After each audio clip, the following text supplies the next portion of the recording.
orang yang bertanya kepada kita, ya, tentang mengenai masalah kalau Allah itu memang Tuhanmu Hanafi, kapan adanya? Mengenai masalah kalau Ya, Allah Bunda Isa, ini doubling Bunda Isa.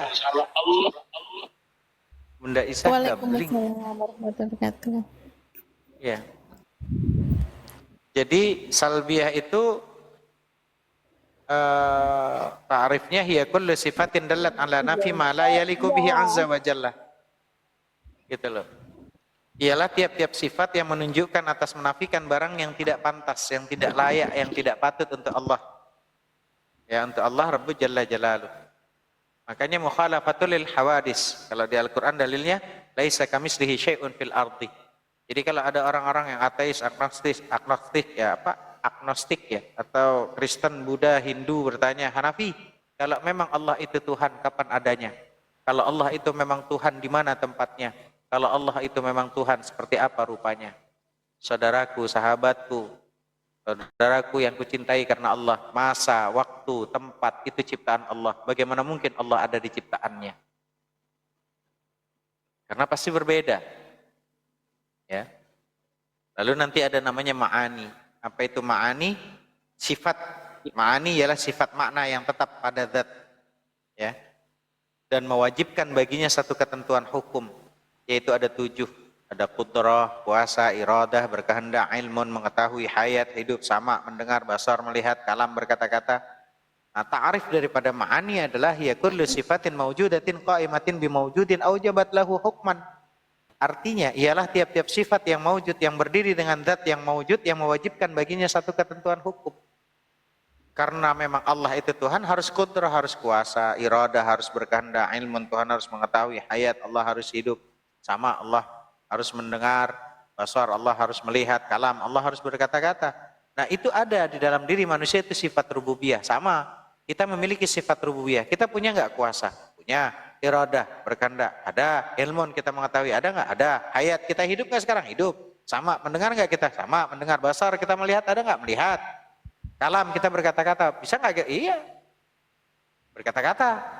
Nah, itu ada pada diri kita juga, sifat rububiyah ini pada diri manusia. Nah, larinya nanti kepada ma'nawiyah. Sifat ma'nawiyah itu ialah sifat yang berhubungan dengan sifat yang ma'ani tadi. Ta'rifnya hiyal hal wajibatul lidzati ma damatid dzat mu'allalatin bi'in latin. Ialah hal yang wajib bagi zat selama kekal zat dan dikarenakan dengan suatu karena. Artinya, kalau untuk makhluk manusia itu punya qudrah, maka untuk Allah itu qadirun, yang maha kuasa. Kalau ada pada diri manusia itu umpama iradah, berkehendak, maka kalau di ma'nawiyah Allah itu muridun, yang berkehendak, yang maha berkehendak. Kalau ada diri pada manusia, ada nggak ilmun? Kita punya nggak ilmu? Punya. Tapi kalau untuk Allah alimun, yang maha mengetahui. Pada diri manusia hayat, hidup sekarang, hayat, hidup. Tapi untuk Allah maknawi adalah hayyun, yang maha hidup. Kalau pada diri manusia sami'un, sama, mendengar. Untuk maknawiyah Allah itu sami'un, yang maha mendengar. Basar, kita melihat sekarang, maka untuk Allah basirun, yang maha melihat. Kalam, untuk kita manusia juga bisa berkata-kata. Untuk Allah mutakallimun, yang maha berkata-kata. Nah, nanti apa Isa? Isa ngomong nggak jelas nih. Isa ngomong apa nih? Nggak jelas sih saya ngomongnya apa. Jadi seperti itu ya, tentang mengenai masalah sifat-sifat tadi. Nah, nanti dibahas pelan-pelan apa itu kalam. Apakah Allah itu berkalam seperti manusia? Tentunya beda. Allah itu bila sautin wala harfin. Allah itu tanpa suara dan tanpa huruf. Bagaimana lalu wahyu disampaikan bila tanpa suara dan huruf dengan kepada para nabinya, pada para malaikatnya? Gimana caranya? Secara kita tahu, karena suara dan huruf itu hanya bisa muncul dari jisim. Sehingga mengatakan Allah bersuara sama saja dengan mengatakan zat Allah adalah berjisim. Selain itu, suara dan huruf itu adalah sesuatu yang mengalami perubahan dan berupa susunan. Ini adalah bukti bahwa suara adalah makhluk kudus. Adalah sebuah kemustahilan bila zat Allah melahirkan makhluk. Bahkan dalam surat Al-Ikhlas, lam yalid wa lam yulad. Allah itu tidak melahirkan dan tidak dilahirkan. Maka tidak mungkin ya, di dalam Imam As-Sanusi itu menjelaskan bahwa kalimat tidak melahirkan dalam surat tersebut, zat Allah itu yang maha mulia tidak mengeluarkan eksistensi apapun dari dirinya. Bahkan teman-teman kita tahu ilmu modern itu menetapkan bahwa hakikat suara itu adalah gelombang getar dalam frekuensi tertentu yang mengalir melalui media yang dapat dikompresi. Semisal udara, air, atau melalui media benda padat. Ya, dengan mode propagasi atau proses pengiriman. Suara selalu membutuhkan benda, ya, benda fisik yang bergetar sebagai sumber gelombangnya dan selalu membutuhkan media semisal udara atau air untuk sampai pada tempat lain.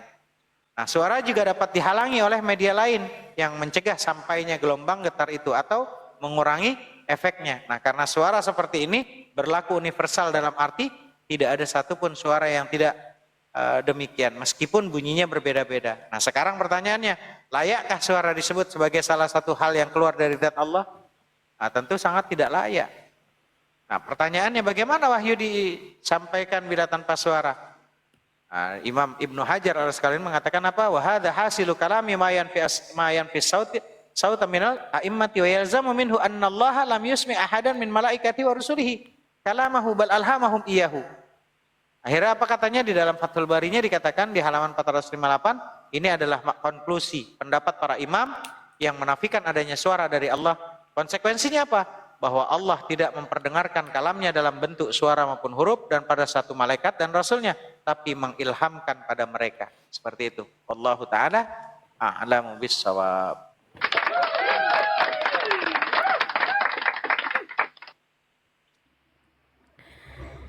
Alhamdulillah, makasih Pak Ustadz penjelasannya udah tak catat walaupun Siap. Waalaikumsalam nggak warahmatullahi tahu ini. wabarakatuh. Ya, sama-sama. Lanjut Pak Ustadz. Lanjutlah. Kalau lanjut aku bertanya terus Pak Ustadz. Lah bagus lah, jangan malu bertanya. Karena kalau malu bertanya nggak usah nanya, ntar malu-maluin lagi nanyanya. Ntar sesat di jalan kalau mau bertanya. Kalau malu bertanya jangan nanya, nanti malu-maluin. Jadi harus gimana Amin. ini teh? Ya nanya lah, jangan sampai malu. Ntar giliran malu bertanya malu-maluin lagi. Aduh. Enggak. Masih pakai baju Pak Ustadz nggak malu-maluin. Ya bagus lah. Daripada pakai celana di baju, Ya, baju gitu di celana. Superman. Superman Memang ya kalau Pak orang tua, Ustadz. Nanya lagi nih. Syukran. Ya, gimana? Nanya lagi nggak apa-apa. Malum lah kita kan nggak berilmu Pak Ustadz lah, pakir lah pokoknya mah pakir ilmu kita mah Pak Ustadz. Ya bagus lah. Dipakir ilmu bagus ya Pak Ustadz. Iya bagus pakir ilmu tapi mau nanya. Daripada udah pakir ilmu nggak mau nanya, sok tahu nanti jadinya. Santai. Tapi ini sekarang mau nanya lagi nggak apa-apa Pak Ustadz, nggak apa-apa ya Pak Ustadz mah baik hati ini. Oh, saya Muhammad Hanafi baik hati, tidak sombong, walaupun memang posisinya kasbon gak lunas-lunas. Gitu. Lanjut aja nanya. itu ada hitungannya Pak Ustadz itu Baik biasa. hati ramata. Baik hati ramah tamah sopan Ramah santun tamah. gemar menabung pandai bernyanyi pandai mengaji gitu. Oh, komplit aing mah pokoknya. Pokoknya kalau udah beres ya, tinggal hitung aja Pak Ustadz. Ya. Pokoknya top mah kalau Hanafi mah abdi mah top aing. Lanjut. Lanjut. Nih sekarang mah pengen ini ke tajwid Pak Ustadz, ke tajwid. Tajwid. Suka ngebedain teh susah itu kayak apa teh ya waktu belajar teh ingat tuh huruf hukum mad tuh kan yang diterangkan yang di ini yang gampangnya aja pas teh makin kesini teh tahu ada mad lazim harfi musakol, mad lazim harfi muhofaf, mad lazim kilmi musakol. Kita ngebedainnya keder Ustaz. Mohon penjelasannya. Makasih. Maksudnya? Udah gitu aja dijelaskan. Ngebedain kayak mad lazim harfi musakol, mad lazim kilmi muhofaf kayak gitu teh ngebedainnya itu gimana? Banyak Pak sekali Ustaz sih. ketawa. Bacaan-bacaan hukum mat itu banyak sekali. Ya, ada 15 Iya bisa betul. lebih itu kalau dikelarkan itu nggak kelar-kelar itu. Ya. Bahkan pokoknya kita taunya cuma mat asli aja, mat tobi'i aja gitu taunya kita. Betul nggak? Betul Iya. nggak? Kan Kan yang kita kayak taunya mad itu lazim, doang. kilmi, musakol tuh. Disebutnya tuh ini sama Iya. aja dengan mad wajib gitu. Panjangnya 5 harokat kayak gitu. Iya, ada mat tobi'i. Mat tobi'i berarti apa? 2 harokat. Nah, terus Mad ada lagi tobi, kan ada lagi mad tuh mat iwad, mad far'i. badal, mad arid Mat li sukun. far'i. Ya, kayak Ada mat gitu. wajib mutasil, ada mat jaiz Mad len. munfasil, ada namanya mat Ya, apa? Mat lazim betul. mustakal kilmi, kan gitu. Ya, iya. Terus ada Iya lagi tuh nanti, diterangin. hah? Rangin sini panjang bunda, itu aja tadi kita maksain itu yang itu. Itu mah nanti bacaan Qurannya nanti ada waktunya lah. Yang Oh, penting berarti tahu berikutnya dulu lagi. ya hukum bacaan mat lazim, nanti namanya mat lazim muhaffaf kalimi kilmi kalau kita gitu kan. Mat yang terjadi jika ada Iya, mat iya. tabi'i bertemu dengan huruf mati atau sukun, maka cara membacanya 6 harokat. Alif lam mim, Iya. alif lam mim. Itu mat lazim muhaffaf kalimi. Sin mim itu ada nanti bacaan mat layyin. Apalagi nanti mat layyin ada lagi tuh. Di mana itu terjadi jika Bukannya setelah bukannya madlen, Pak Ustadz, bukannya madlen. iya kan disebutnya ada yang bilang madlin atau madlayyin Oh, sama iya, iya. dengan baca mat dengan sekedar lunak dan lemas al bait yauma annau. Jadi kalau ada tukang somai itu berarti matlayin tuh atau madlin. Ada tukang somai mai berarti matlin tuh gitu loh Iya, iya. ya. Pokoknya ingetin ada tukang somai lewat madlayin itu madlin itu gitu mai gitu loh. Itu gampang sih. Jadi diingat ada hukum bacaan mat arif lis sukun. Kalau mat arif lis sukun itu seperti Alhamdulillahi Rabbil Alamin. Harusnya alamina, tapi dimatikan namanya mat arid lid sukun. Sukun. Ya. Jadi pada saat wakoh mendatangkan jadi sukun. Ar-Rahmanir Rahim. Malik Yaumiddin. Itu mat arid sukun. Ya. Ada lagi nanti mat silah qasira, kan itu betul nggak? Itu ada di kalimat wa annahu ilaina. Di situ huruf yang namanya berharakat ketika ketemu dengan dhamir, hak dhamir. Ada hak dhamir, sebelum hak tadi terdapat huruf hidup berharokat. Maka cara membacanya itu harus panjang seperti halnya mat tabi'i. Wa annahu ilaina, itu mat tabi'i. Bahkan ada lagi nanti mat silah tawilah. Nah, itu ada tuh. Biasanya dia ada tanda tuh di domir itu ada contreng tuh mat silah. Jadi mat silah tawi itu mat ini dihukumi jika ada mat kasirah bertemu dengan hamzah. Maka seperti mat jaiz fasil itu. Itu caranya. Lalu nanti ada hukuman mat badal. Kalau mat badal itu biasanya ada yang tahu mat badal itu bertemu dengan sebuah mat. Jadi jika terdapat hamzah bertemu dengan sebuah mat, maka cara untuk membacanya adalah seperti mat tabi'i sama. Innama imanan utu amanu. Nah, sama tuh panjangnya seperti mat tabi'i. Ada lagi mat lazim hafiz musyabba. Mat lazim harfi musyabba. Bacaan mat yang biasanya kita temukan pada permulaan surat dari beberapa surat Al-Quran, beberapa huruf mat yang biasanya kita temukan itu pada surat-surat Al-Quran. Ada 8 huruf.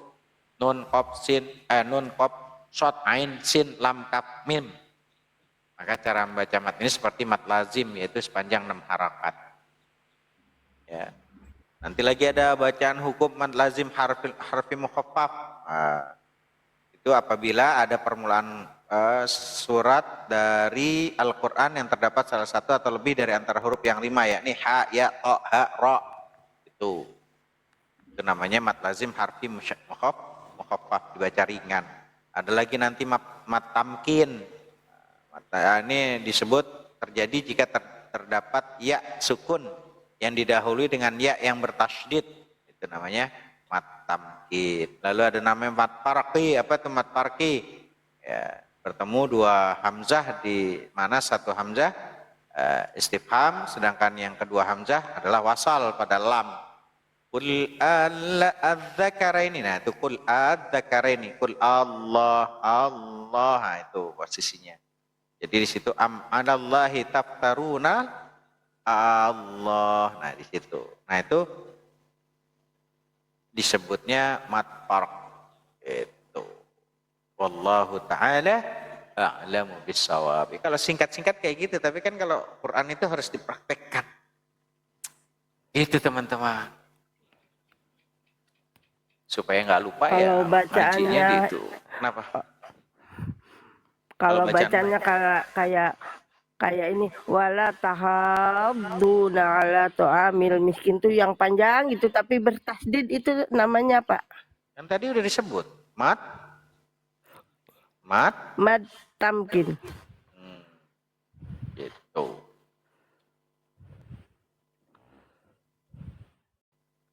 Allah Ta'ala a'lamu bis-shawab.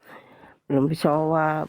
Tadi udah diterangin cuman kitanya lupa Pak Ustadz yang cepet-cepet. Ya kan kalau kebanyakan memang kayak gitu karena yang ditanya itu mat itu ada 15 Bunda. Jadi memang harus dipraktekkan supaya nanti pada saat baca itu mat apa gitu kan. Nanti ada namanya mat tabi'i sama dengan namanya mat asli kan beda-beda tuh. Yang dibilang mat tabi'i, mat asli kan gitu. Padahal sama, ada mat wajib muttasil. Ya.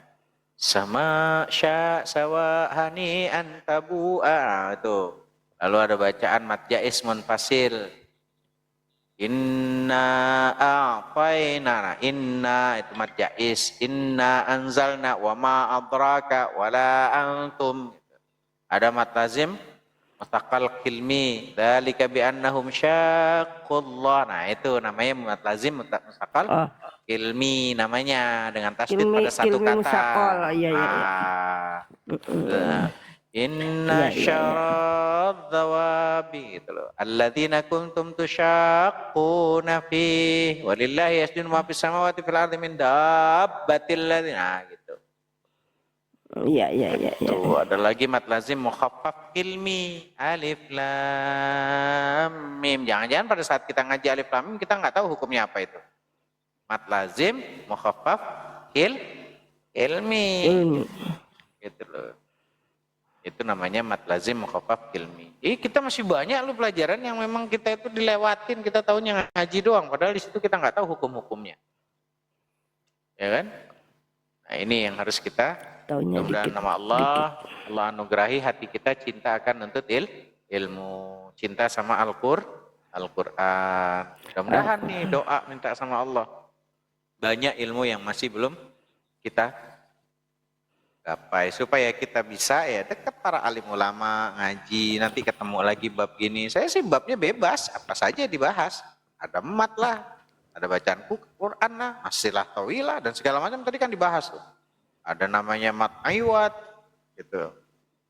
Mat iwat itu pada saat umpama dobhan dibacanya dobha, qodhan, qodha, mat iwat tuh. Karena harusnya bacaannya qodhan dibaca qodha, diganti iwat tuh. Ya. Diberhentikan. Ya karena waqaf. Itu namanya mat iwat. Tadi udah kalau ada somai apa? Kalau somai apa? Somai apa tadi? Somai. Matahari disukun. Matahari disukun. Madlen. Matlayin kan, kalau gitu. Ujungnya juga panjang. Enggak, bukan matahari disukun. Madlin. Madlen. Au, dai, sai. Gitu. Sau, Wasapatain kayak gitu ya. Iya, itu matlayin namanya. Madlayin, iya. Atau madlain. Sip. Ya sip, pakai endog. Ya iyalah, nanti ada mat lazim harfi musyabba gitu loh.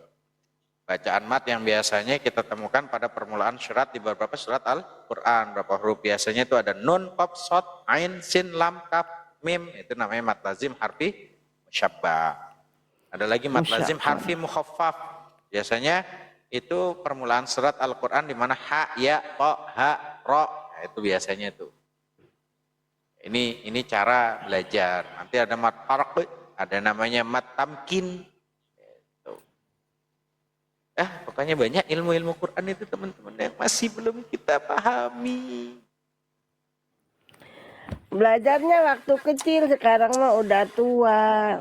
Ya, terlambat masih lebih baik daripada Kalau tidak sama hafalan, sekali. Bunda. kalau hafalan pengen kuat tuh gimana ya? Aduh ya Allah, kita tuh udah surat-surat dalam Al-Quran tuh sengaja diniatin dihafalin, bahkan kalau sholat dibaca. Tapi suka beberapa kali nggak dibaca aja tuh. Allah Karim, suka lupa lagi. Pengen Caranya kuat tuh dulu tuh gimana? biar Ada ingat ininya. Bunda, pertama jangan pernah maksiat. Ya. Jangan maksiat, hindarin dosa supaya cepat akal cerdas, nggak lupa ingat. Ya, jangan terlalu boleh cinta dunia sekedarnya saja. Kalau udah mulai cinta sama dunia, lupa banyak tuh pelajaran tuh kayak saya. Ya, hubbud dunya wa karahiyatul maut, cinta dunia, takut sama kematian, tuh. Ya, pokoknya hindari maksiat, jangan bikin dosa. Tuh. Biar kita hafalannya bagus. Gitu. Nah, itu kalau belajar tentang masalah Al-Qur'an. Nah, biasakan kalau dulu tuh di pondok tuh saat ngaji itu nanti ditanya sama gurunya, apa nih? Ini hukumnya apa? Ini hukumnya alif lam mim. Itu apa hukumnya? Jadi supaya diulang-ulang tuh. Assalamualaikum warahmatullahi wabarakatuh. Iya nggak apa-apa. Mana guru? Sehat guru? Sehat Ustaz, sehat. Yang penting sehat lah. Jangan sampai nggak sehat. Nah, lagi dibawa ada akun 1+1+1 jadi 1. Ada nama akun 1+1+1 jadi 1.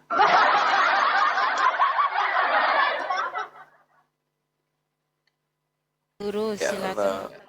Tadi kan mau bertanya.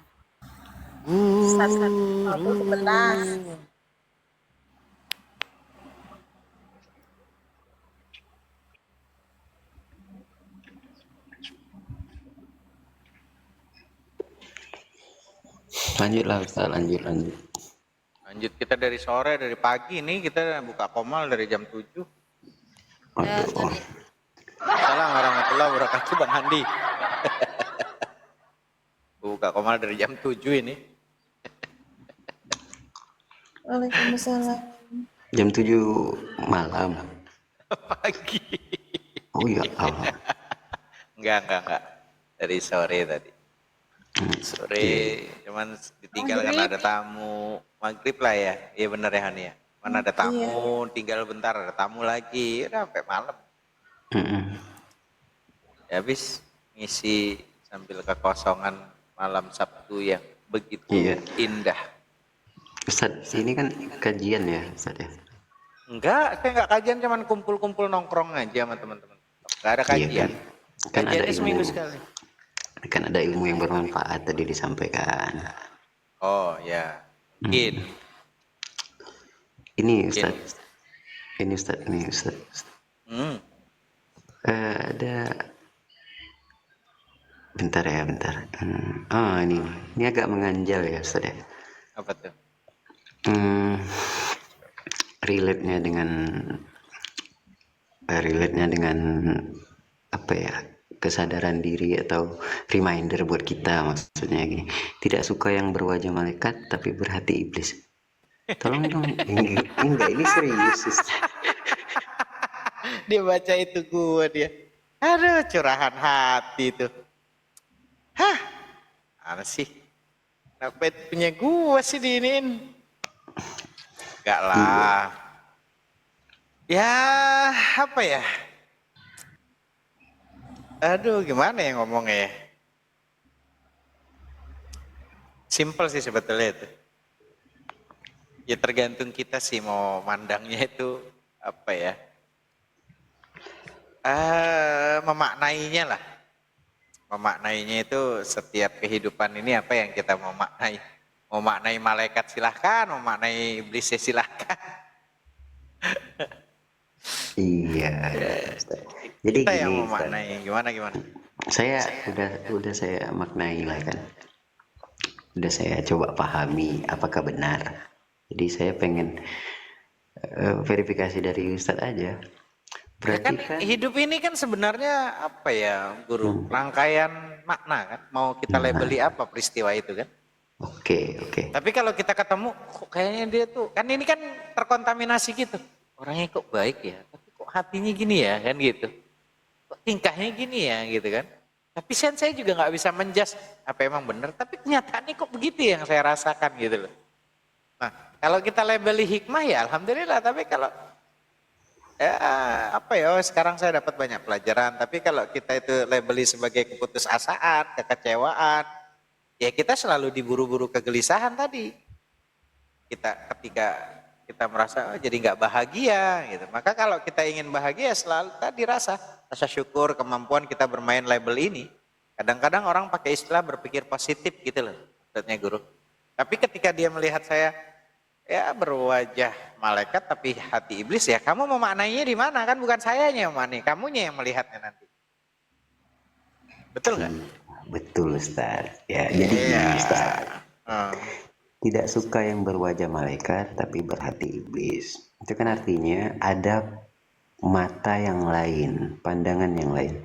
Misalnya kita memandang wajahnya bak malaikat, tapi setelah kita kenali, kita dekati, waduh, berhati iblis gitu kan. Berarti kan itu berarti kan ada mata yang lain.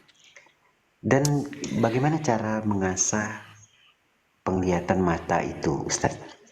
Kan mata itu lebih jelas kan, Ustaz, sebetulnya. Kalau saya bertemu orang, kalau ada kalimat tadi saya ulang lagi nih Guru. Bertemu orang yang tepat di waktu yang salah, itu nggak benar menurut saya. Kenapa? Karena kita tidak pernah ketemu orang yang salah dalam hidup kita.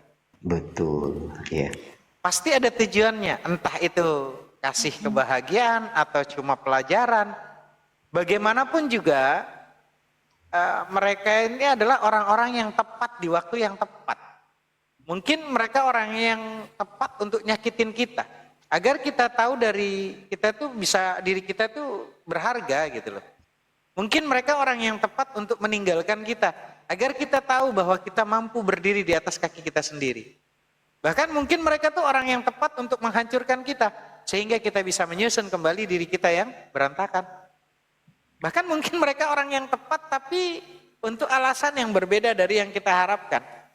Pokoknya ingat aja terus lah teman-teman, bahwa hidup kita itu selalu memberi orang-orang yang kamu inginkan, tapi hidup ini akan memberi orang-orang yang kamu butuhkan. Itu aja. Jadi saya memberi kalimat apapun itu ya nanti orang yang membacanya sudut pandangnya ini, bukan di sayanya sebetulnya. Kalau sayanya sih pure, ya berapa ya? Ya memaknainya ya saya suka itu aja gitu, suka. Mungkin tersinggung bagi orang yang nggak paham mungkin, atau dia tuh ya tertawa karena dia sudah paham, atau dia ya biasa aja gitu loh. Oke, jadi gini Ustaz ya. Oke, saya mesti kembali lah pada hal yang memang gimana ya, soal kebutuhan dan keinginan, kan begitu. Saya punya keinginan, nyatanya keinginan saya itu tidak terwujudkan, ya kan?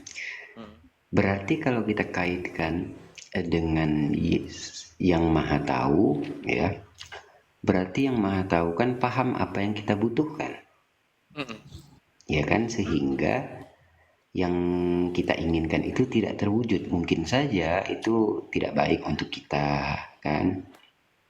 Ya kan, segala macam. Jadi gini Ustaz, akhirnya saya berpikir begini Ustaz, apakah saat kita berdoa meminta, di situ kita meragukan bahwa Allah itu maha tahu? Atau salah satu bentuk ketidakberdayaan kita? Karena kan begini Ustaz ya, Allah itu kan tahu apa yang di dalam dan yang di luar, kan begitu. Berarti kalau kita berdoa, berarti kita nggak perlu berdoa sebetulnya Ustaz. Secara pikiran begitu kan Ustaz. Tapi bagaimana secara apa ya, peringatan supaya pikiran kita nggak nakal? Gimana cara Ustaz menjelaskan ke saya? Ya, ini yang bikin kita tuh jadi sakit ya, jadi apa ya, mengganggu ya. Yang selalu katakan situ mengganggu itu kalau menurut saya. Sangat mengganggu. Kenapa saya bilang sangat mengganggu? Karena kita selalu memahami Tuhan itu tetap pada dimensi kemanusiaan. Ya. Kenapa saya katakan demikian? Bagi Allah itu, buat Allah itu tidak ada yang namanya akan tahu, baru tahu, ingin tahu. Itu manusia. Karena Allah itu maha tahu apa yang ada di alam semesta, yaitu Allah sudah tahu. Gitu loh. Dan jangan mengatakan hidupku berantakan. Itu saran saya. Kenapa? Jangan mengatakan hidupku berantakan. Jangan. Tapi katakan Allah sedang mengarahkanku ke jalan yang lebih baik. Pokoknya jangan mengatakan kenapa ya aku lakukan selalu salah. Pokoknya kenapa ya yang aku lakukan selalu salah. Jangan. Enggak begitu. Tapi katakan sesuatu yang terbaik masih menunggu untuk aku temukan. Karena Allah tuh maha baik. Allah itu is the best. Ya, kalau mengatakan berarti kita nggak perlu berdoa. Justru itu perintahnya Allah. Perintahnya Allah apa? Ud'uni astajib lakum. Minta kepadaku, aku akan kabulkan. Pertanyaannya, berarti kan saat kita takdir udah ditentuin ya. Siap, kita bisa nggak ngerubah takdir? Coba jujur, kita ngomong. Kita bisa nggak ngerubah takdir? Tuh, ya betul. Dah, kan nangkep tuh, kan dapat saya tuh. Dapatnya poinnya ini dari ucapan Ustaz tuh. Jadi Allah tuh lebih tahu apa yang nggak lu tahu gitu. Iya, kita nggak bisa ngerubah takdir. Tapi pertanyaannya Allah bisa nggak ngerubah takdir? Kalau kita ngerubah takdir nggak bisa di Lauhil Mahfuznya Allah. Cuman pertanyaannya Allah bisa nggak ngerubah takdir? Iya. Ya bisa. Sudah, Takdir berarti udah- mintanya sama siapa? Iya, dia punya hak. Sama yang punya. Iya. Makanya perintahnya di situ. Iya. Makanya itu hati-hati sama pikiran tuh. Saya selalu bilang. Karena pikiran itu menentukan takdirmu, kawan. Itu yang saya selalu wanti-wanti. Nice. Nggak apa-apa kan, Ustaz agak Nggak lebih apa-apa. dalam. Cuman kan saya takutnya yang di bawah kecandak nggak gitu loh maksudnya guru. Ya gimana ya? Pikiran itu akan menjadi kata-kata akan menjadi sebuah tindakan akan membentuk sebuah kebiasaan akan membentuk karakter, dan karakterlah yang akan menentukan takdir hidup kita. Jadi hati-hati dengan pikiranmu, kawan. Ya. Akhirnya kan begitu. Ya maka dari itu kan, Ya. akhirnya kan menentukan jalannya hidup ini, kan begitu. Ya, makanya ada Jabariyah, Qadariyah nanti tuh. Iya. Oke lah, itu Aristoteles pun pernah ucapkan itulah. Oke lah Ustaz. Iya. Tapi kan Aristoteles itu juga sebetulnya dalam hidupnya, dalam historisnya, dia berputar-putar juga Ustaz. Ya makanya ini kan nanti saya ngebahas nih, oke agak panjang dikit ya teman-teman. Nanti tolong koreksi kalau salah. Cara tenang menghadapi takdir. Akhirnya kan begitu, betul nggak guru? Cara tenang menghadapi takdir. Nah itu tepat tuh Ustaz. Bagaimana caranya? Ya. Nah, saya ulang nih kalimat tadi. Yang mengganggu pikiran kita karena kita selalu memahami Tuhan itu tetap pada dimensi kemanusiaan. Misalnya, Allah itu tahu, lalu untuk apa saya? Gitu kan? Oh iya, jadi kita ukur Tuhan itu dengan keterbatasan kita. Jadi mengukur keterbatasan dengan mau mengukur mau mengukur Sang Maha tapi dengan keterbatasan kita gitu ya. Nah, yang mengganggu boleh. pikiran kita karena kita selalu memahami Tuhan tetap pada dimensi kemanusiaan. Itu kayak gitu. Allah itu tahu, lalu untuk apa saya? Gitu kan? Karena Ini kita baru mantap. mengaitkan pengetahuan Allah itu dengan tempo. waktu, ukuran manusia. Buat Allah itu tidak ada kemarin, tidak ada sekarang, dan tidak ada masa yang akan datang. Buat Allah tuh nggak ada itu, berbeda. Adanya alam semesta ini yang terpisah-pisah. Adanya bumi, adanya matahari dengan atmosfer bumi yang berbeda, mengurai cahaya, udara, oksigen. Apapun yang ada di alam ini, dia itu berbeda-beda. Tapi itu kan tidak berlaku buat Allah.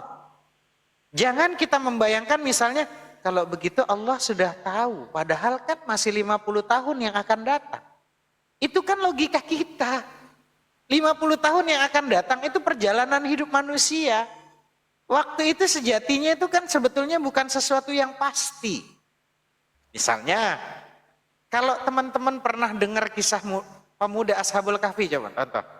Buat masyarakat yang hidup di sana, yang menyaksikan itu kan 300 tahun. Tapi buat Ashabul Kahfi kapan? Cuman 1 malam. Mereka nggak pernah merasa kok kalau sampai 300 tahun. Nah, kalau mereka itu aja 300 tahun ini harus kita pahami, itu saja sama manusia itu bagaimana dengan Allah?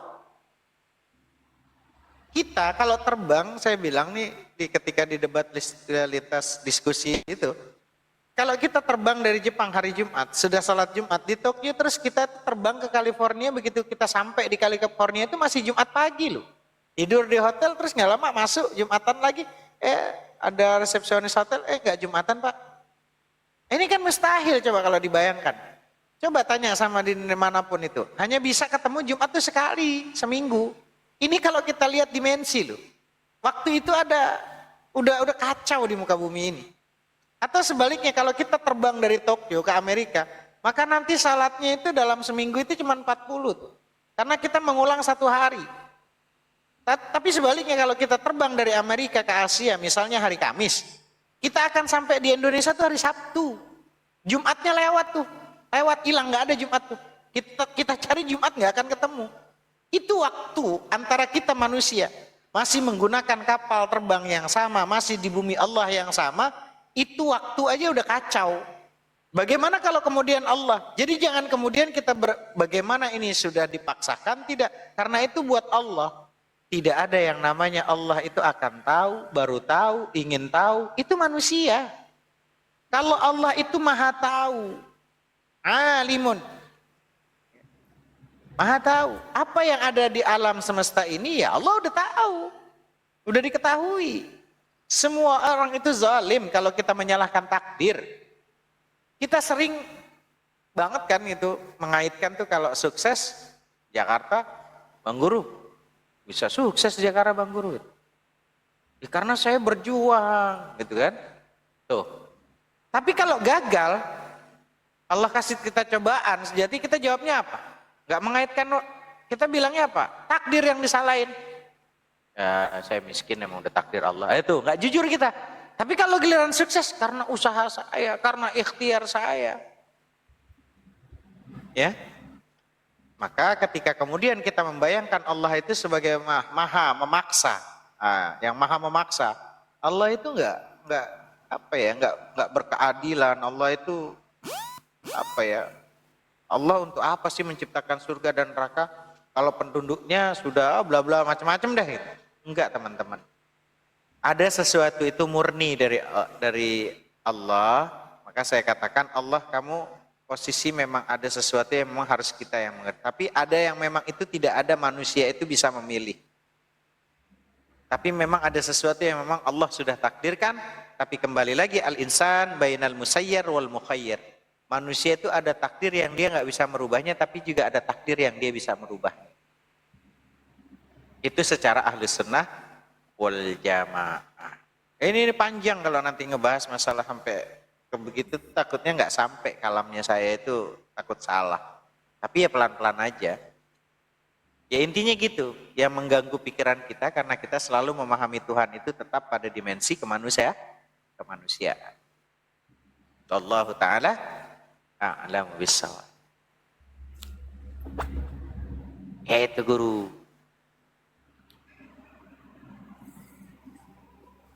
Makanya dalam diri manusia ada sifat rububiyah. Ada sifat ketuhanan kalau bahasa kita. Ilmun, kita punya ilmun. Tapi kalau Allah alimun, maha mengetahui. Basar, kita melihat nih, mendengar sama. Gitu loh. Kalam berkata-kata, iradah, kita punya iradah. Tapi kalau Allah muridun. Nah itu beda tuh, nanti kalau iradah pada diri kita tuh apa nih? Kan gitu. Nah itu yang harus dijawab. Iradah itu adalah cara manusia berkonsentrasi kepada Allah. Iradah itu merupakan amalan atau latihan seseorang jalur makrifat. Pendekatan menggunakan akal. Agar dapat menyatukan perasaan dan kehendaknya kepada Allah. Itu iradah kita. Kalau Allah muridun yang maha berkehendak, beda. Sampai sini paham ya? Saya takutnya belajar nih bahasa biar tersusun baik. Kalau kita iradah, nah iradah itu ya kayak gitu. Tapi kalau Allah muridun. Nah iradahnya kita tuh tadi saya ulang, iradah adalah cara manusia berkonsentrasi kepada Allah. Iradah itu merupakan amalan atau latihan seseorang jalur makrifat, pendekatan menggunakan akal.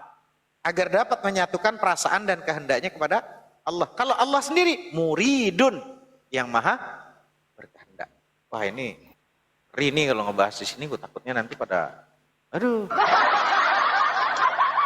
nggak dibahas guru nanya, akhirnya larinya ke situ-situ tuh. Lanjut yang lain.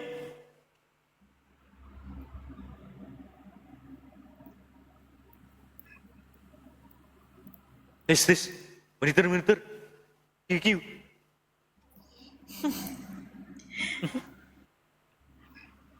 Bahas dalam-dalam akhirnya pada ngejelimet nanti. Tapi enggak sih, kayaknya santai aja, cuman kitanya aja. Makanya kalau kata Allah, tafakkaru fi khalqillah wa la tatafakkaru fi dzatillah. Berpikirlah tentang ciptaan Allah, jangan berpikir tentang zat Allah. Tak mampu kita. Panca indera yang kita miliki terbatas, penglihatan kita terbatas, kuping kita terbatas, ya, ilmu kita terbatas. Bagaimana mungkin bisa menjangkau Allah yang tak terbatas? Tapi kita menjelaskan kadar kemampuan kita tuh sampai situ. Ya. Sampai kolbu kita aja terbatas, bagaimana mungkin kolbu yang terbatas menjangkau Allah yang tak terbatas? Gimana caranya? Makanya kitab Tanwiruz Zalam aja, Aqidatul Awam aja banyak ulama-ulama yang bertentangan di situ. Tapi ya kembali ini kan akidah. Akidah itu pengikat, akoda dari pengikat awam untuk orang awam. Tapi levelnya nanti kalau bukan awam, nggak awam orangnya emang udah paham. Ya akhirnya gitu, laisa kamitslihi syai'un fil ardi, tidak ada yang menyerupai di muka bumi. Dan nggak mampu kita membahas. Tapi perlu jangkauan kita untuk iya ya, oh iya ya. Akhirnya kita subhana ma khalaqta hadza batila. Suci engkau yang mana nggak ada yang namanya sia-sia diciptakan Allah. Gitu.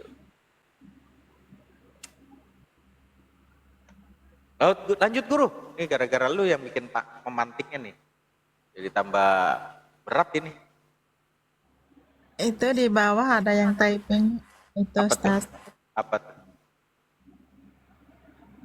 Jadi pendekatan kepada Allah itu lewat akal pikiran atau kolbu gitu. Ya harus dengan semuanya lah. Gimana dengan posisi? Sebetulnya kalbu itu, hati itu ya berpikir itu orang tuh di hati, emang berpikirnya di otak. Coba tanya. Ya. Pertanyaannya, banyak nggak orang punya otak, tapi punya pikiran nggak? Itu nanti kalau dibalik-balik tambah runyam lagi nih.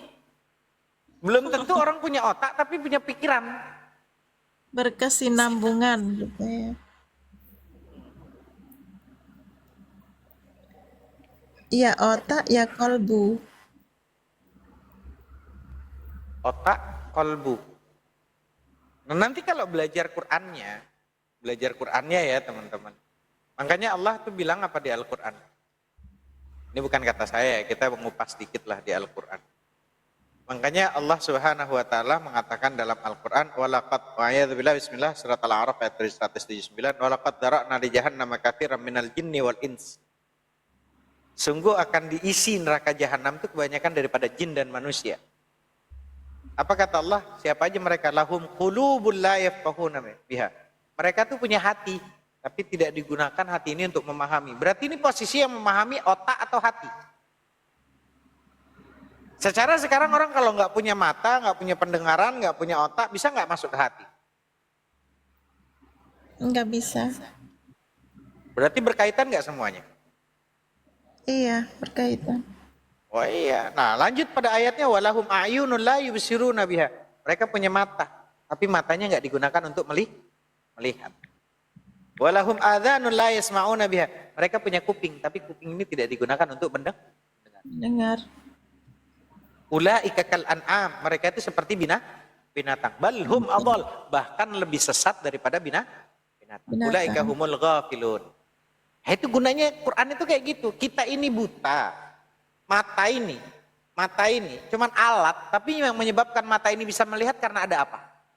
Ada cahaya kan? Wah, ini gue dalam lagi nih ngejelasin, ini gue harus pelan-pelan. Tanpa adanya cahaya itu kita bisa ngelihat nggak? Enggak, gelap. Bangun tidur terus ya mati lampu total blank gitu loh. Kelagepan kita. Gelap. Semua kita punya panca indera ini. Kalaulah tidak ada Al-Quran, maka gak akan bisa menemukan apapun kita. Maka wajarlah guidance itu adanya di Al-Quran, petunjuk itu. Supaya bisa menerangi. Panca indera ini seperti alat itu. Cahayanya di mana? Al-Quran.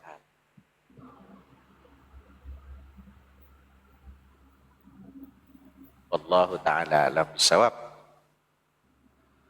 Aduh, kok kayak jadi pelajaran tinggi gue kayaknya jadi begini nih.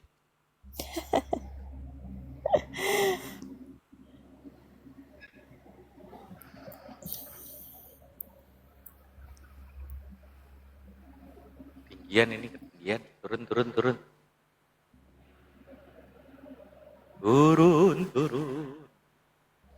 Iya. Ini apa guru merenungi hujah Ustadz barusan? Apa guru? Yang direnungin apaan begitu aja direnungin. Sebetulnya nggak perlu direnungi gitu loh. Karena bahasanya saya terlihat kata teman-teman saya hebat. Mohon maaf. Saya itu nggak ada apa-apanya sama teman-teman. Mungkin ada teman-teman yang mengatakan, Ustadz Hanafi gila, is the best, hebat loh. Ya karena saya bergaulnya sama orang-orang yang levelnya di bawah saya. Padahal di atas saya masih banyak. Ya kan kita terlihat hebat, terlihat besar karena kumpulnya sama orang-orang kecil, betul nggak? Kan gitu doang analoginya, logikanya.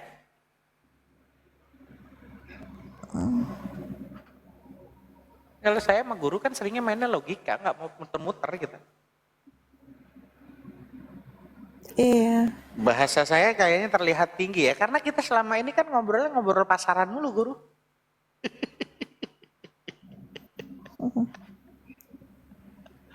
Padahal ini biasa aja, keles gitu.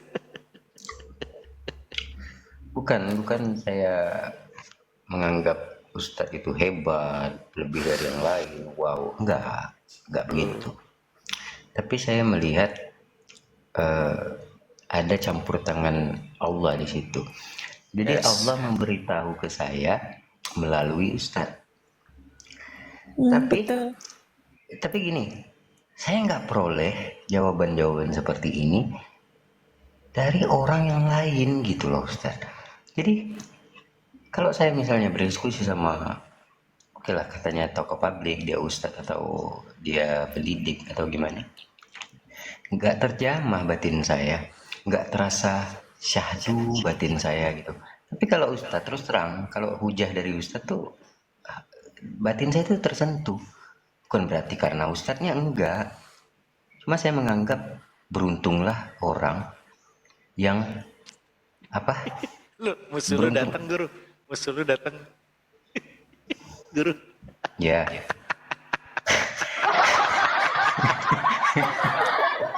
Musuh lu datang itu di bawah. Unirifa. Ya, musuh lu datang. Lu berantem tuh sama dia tuh. Ah, gue males gua berantem tuh, gue gedein dia biar berantem sama dia tuh. Saya lagi males berantem malam ini.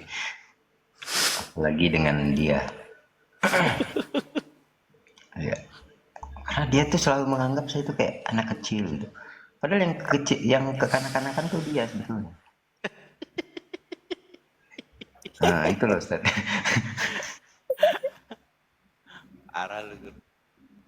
Enggak sih, Lanjut. gue pernah ditanya gini, Guru. Gue pernah dibilang gini. Gue inget, bukan menurut gue ya, ada bapak, waktu itu bapak dibilang gini. Gue masih inget lagi di Madura itu dibilang bapak gini. Hebat ya gitu, kalau ngaji itu padahal di kampung tuh orang jauh-jauh gitu kan. Tapi gara-gara Mbah Musab, dipanggilnya Mbah Musab, ayah saya itu. Kan ayah itu namanya Abi Musab bin Nawir gitu kan. Terus saya ingat kalamnya bapak saya gini, salah. Saya ini cuman korban, saya ini cuman apa ya, kambing hitam. Sebetulnya mereka itu sangat mengagumi Allah. Mereka sangat mencintai Rasulullah, mencintai Allah. Cuman mereka nggak tahu bagaimana cara untuk mengagungkan Allah, mencintai Allah, mengagungkan Rasulullah, mencintai Rasulullah. Perlu saya. Jadi saya itu bukan siapa-siapa. Cuman mereka nggak tahu bagaimana cara mengenal Allah, mengerti Allah, memahami yang dia lagi puja, yang dia lagi sanjung, yang dia lagi tinggikan, yang dia lagi akbarkan. Dan dia nggak tahu caranya. Caranya yaitu dengan cara saya itu cuman kambing hitam sebetulnya, bukan siapa-siapa gitu kata. Oh, saya jadi akhirnya ke filter. Jadi udah nggak perlu kita tuh merasa ini. Sebetulnya nih jamaah ini sebetulnya sangat rindu sama Allah, sangat cinta sama Allah, sangat cinta sama Rasulullah, rindu sama Rasulullah, bahkan mengagungkan, memuliakan, membesarkan Allah dan sangat mencintai Nabi Muhammad. Cuman mereka tuh nggak tahu caranya.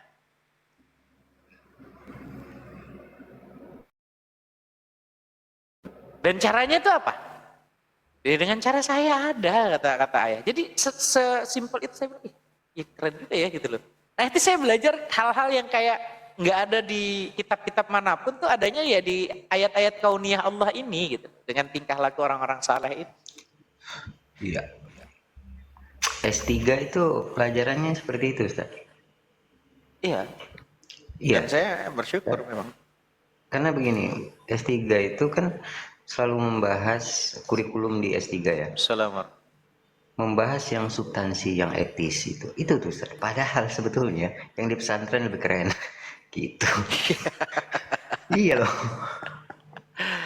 Serius saya. Iya, jadi apa ya? Banyak sih, banyak sekali tuh hikmah-hikmah di balik kita belajar kumpul sama orang-orang tua dulu. Padahal saya pikir, ih, kok ada kalam tulisan-tulisan sekarang kok? Ya cuman beda bahasa, beda cara nyampai, beda orang, tapi kok ini ada kitab-kitab kok masuk ya gitu loh. Oh ternyata memang karena hati-hati yang bersih itu ya keluarnya ya natural karena dari Allah kan. Al-ilmu nurun wa nurullah la yahdi ilal ma'asi. Ilmu itu cahaya Allah dan cahaya yang memang Allah ini tidak akan masuk kepada hati-hati yang maksiat. Itu kerennya. Jadi saat kamu sudah mulai ada takabur, ujub, riya, maka saya pastikan nggak mungkin ilmunya salah, tapi yang salah adalah wadahnya, hatinya.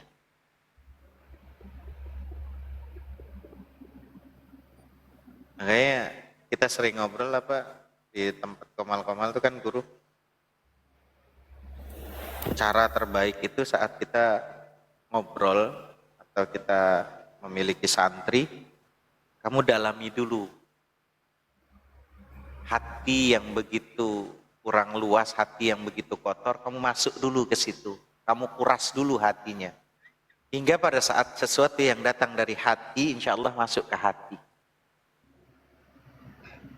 Gitu loh. Iya.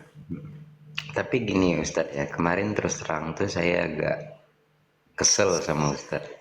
Oh gitu ya? Iya, Ya harus saya lah. mesti utarakan begini Ustadz. Iya benar, serius saya ini. Saya tuh agak kesel sama Ustadz karena gini, saya tuh mesti cari orang untuk memvalidasi soal yang ada di publik misalnya gitu ya. Saya tanya dulu Ustadz ini kan, dan Ustadz yang saya suka memang, yang bagi saya solutif, saat saya bertanya dia ada solusi, jatuhnya ke Ustadz pula itu kan. Iya, iya. Korbannya gue korban jadi. Ya mesti saya bongkar kan kekesalan saya. Ternyata Ustaz, saat saya bertanya ke Ustadz dan Ustadz pun kayaknya nggak nanggepin. Dan Ustadz lebih pilih bukan di tengah ya. Saat konflik itu ada, bukan Ustadz berada di tengah, tapi memang sengaja Ustadz nggak tanggepin. Mungkin biar waktu yang menjawab itu. Tapi setelah di sini saya baru paham. Lah, guru, ngapain lu minta validasi sama Ustadz juga? Ustadz itu justru mengingatkan, lah ini akhir zaman, udah hal biasa itu terjadi, udah biarin aja gimana coba. Ya kan, Fir'aun aja 100 tahun berkuasa atau kejahatan berkuasa. 100 tahun lamanya. Ini cuma berapa minggu, berapa bulan, kok lu gusar sih? Mana akhirnya saya demuin jawaban itu, Ustaz. Jadi kekesalan saya itu agak berkurang dan akhirnya hilang. Boleh nggak gue nanya? Sekarang lu tadi sering nanya, gue nanya sama lu sekali aja. Angsa itu untuk menjadi putih perlu mandi nggak? Ya nggak perlu, memang angsa putih. Orang itu untuk menjadi hebat, guru, dia nggak perlu lagi menggunakan identitas orang lain. Cukup menjadi dirinya sendiri, sampaikan kemampuan dirinya pada batasan yang dia miliki. Maka dia akan diakui menjadi orang yang hebat. Ada banyak orang yang dalam kesederhanaan, berpakaian, itu mendatangkan kekaguman kepada kita yang mendengarkan ucapannya. Tapi ada orang yang berpakaiannya sangat mengagumkan, bahkan kalau perlu ada S1, S2, S3, S bom-bom lah, atau pakai brand lah kalimatnya gitu loh. Ya, kutip PhD gitu. lah, PhD. Tapi saat dia berbicara, kita tidak perlu kita ambil dari apa yang orang tersebut gitu, karena nggak ada maknanya. Betul. Ini adalah kunci di antara kebahagiaan hidup. Wallahu ta'ala alam bisawab. Assalamualaikum warahmatullahi wabarakatuh. Lanjut. Nice. Ustadz Muhammad Hanafi, tadi saya mendengarkan yang artinya yang cukup penting untuk umat Rasul tadi. Saya mau menanyakan apa yang bisa menjangkau tentang Allah itu, atau yang Allah disebut Maha Kadim, atau yang disebut absolut tak terhingga tadi, Tuhan tadi. Nah, manusia itu bisa menjangkau hal itu.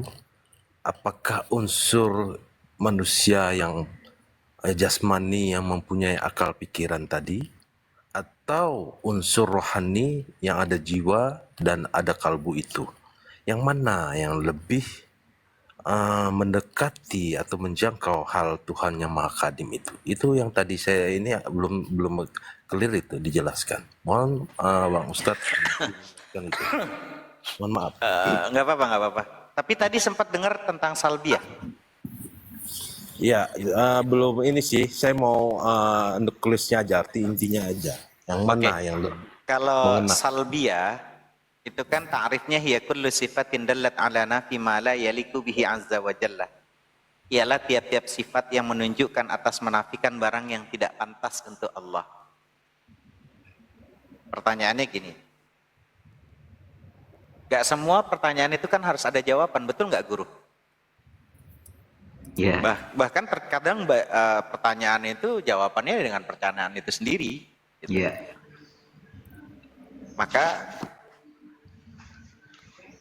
Allah itu sebetulnya punya sifat kan, dan dari sifat seluruhnya Allah itu masih ada satu yang ada di muka bumi ini yang diturunkan sifatnya Allah itu. Sifatnya Allah itu cuma dari sekian 100 sifat, ada satu yang diturunkan sama Allah di muka bumi, dan itu dari sifatnya Rahmannya Allah aja yang satu saja itu membuat binatang yang buas itu tidak memakan anaknya.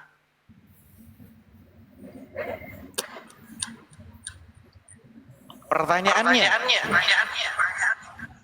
bahkan masih banyak kita tuh nggak paham sebetulnya hak prerogatif Allah lah nanti sifat rahmatnya Allah itu yang nanti kita itu bisa masuk surga itu karena itu. Bahkan nanti di Al-Quran itu kita bisa melihat wajah Allah itu karena rahmat yang disimpan tadi. Lalu nanti pertanyaannya, bagaimana cara kita tuh bisa mengenal Allah ya? Kenapa kita bingung dengan kalimat yang kita harus mengenal Allah? Pertanyaannya saya balikin. Andaikan saja, kalau bukan rahmatnya Allah kita tercipta hari ini, bagaimana kita bisa mengetahui hal-hal yang harusnya kita nggak ketahui? Dan itu semua karena rahmat Allah, teman-teman. Maka ketika ada posisi akidah, pengikat, terus ada kalimat awam di sini tentang masalah qidam yang Allah itu sedia. Makanya saya katakan tadi Allah ada sebelum kata ada itu ada, dan Allah akan tetap ada walau kata tiada sudah tidak ada. Itu hanya membantu kalimat kita tuh untuk posisi di level kita sampainya di situ. Jadi wujud Allah itu ada sebelum kata ada itu ada. Allah akan tetap ada walau kata tiada sudah tidak ada. Itu level kalimat kita tuh sampainya cuma di situ. Waalaikumsalam warahmatullahi wabarakatuh. Tapi pertanyaannya apakah di situ jangkauannya? Laisa kamitslihi syai'un fil ard. Maka nanti kalau dibahasnya lagi maka wajar ada kalimat selanjutnya, tafakkaru fi khalqillah wa la tatafakkaru fi dzatillah. Berfikirlah tentang ciptaan Allah, jangan berpikir yang tadi tuh. Kita nggak akan mampu menjangkau bahasa itu. Contoh, bagaimana menjelaskan manisnya madu dengan manisnya gula? Doktor, profesor, orang terpandai di muka bumi, silahkan jelaskan manisnya madu dan manisnya gula. Bagaimana manisnya jeruk? Bagaimana manisnya melon? Bagaimana manisnya apel? Bagaimana manisnya mangga? Ada yang mampu diurai dengan kata-kata? Untuk mengurai ciptaan Allah aja dengan hal yang itu kita udah buntu, tak mampu membahasnya. Bagaimana mengurai dengan qadimnya Allah dalam kondisi jasad yang memang kita panca indera terbatas ini? Tolong, gimana caranya? Nah itu jawaban dari pertanyaan tadi. Nggak ada caranya. Jadi gini Ustaz, makasih. Ini menimbulkan inspirasi ya, jawaban Ustaz ya, walaupun nggak terjawab secara konkret. Tapi gini, mendengar ucapan Ustadz itu saya semacam spending the past itu. Kalau dalam logika pemahaman etis manusia itu dinamakan genesis ya teman-teman ya.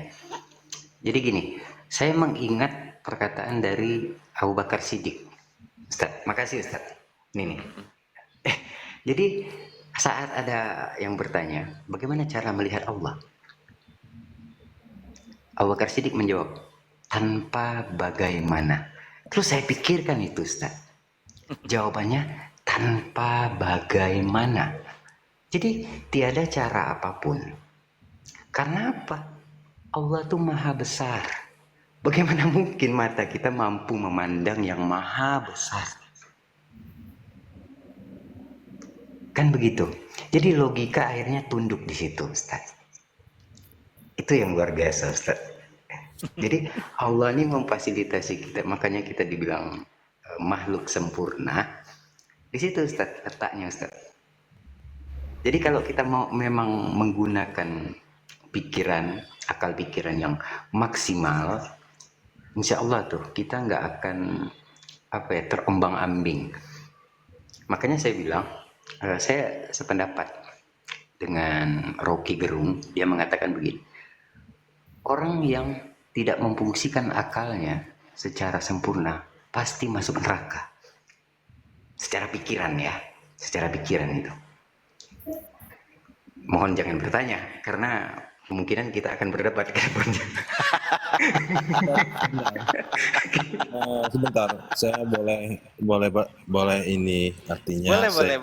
Boleh. Berbeda di sini nggak apa-apa. Di sini saya suruh berbeda karena saya mau belajar dari perbedaan itu. Boleh. Jadi begini, manusia itu kan terdiri dua unsur. Unsur jasmani yang meliputi akal pikiran. dan unsur rohani yang meliputi jiwa yang ada kalbunya. Itu yang saya ketahui. Nah, jasmani sifatnya relatif atau terbatas. Artinya ada sesuatu masa atau baharu ya, sifatnya. Sedangkan rohani ini sifatnya tak ada masa. Dan itu juga yang artinya akan kembali ke Tuhan yang disebut innalillahi wa inna ilaihi raji'un. Ya kan? Nah, jadi Allah yang saya ketahui juga ini, Allah memberikan tuntutan kepada umat Rasul itu cuma satu. Ya ayat Tuhan nafsul mutmainnah irji ila rabbiki radiyatan mardiyah fatuli fi ibadi wa tudhi jannah. Itu surat Al-Faz ya, Al-Faz. Nah, maksud saya yang mana yang menjadi tolak ukur manusia itu yang bisa berhampir diri kehadirat Allah SWT itu. Apakah akal pikirannya dengan jasmani itu atau rohaninya yang ada jiwa dan kalbu itu?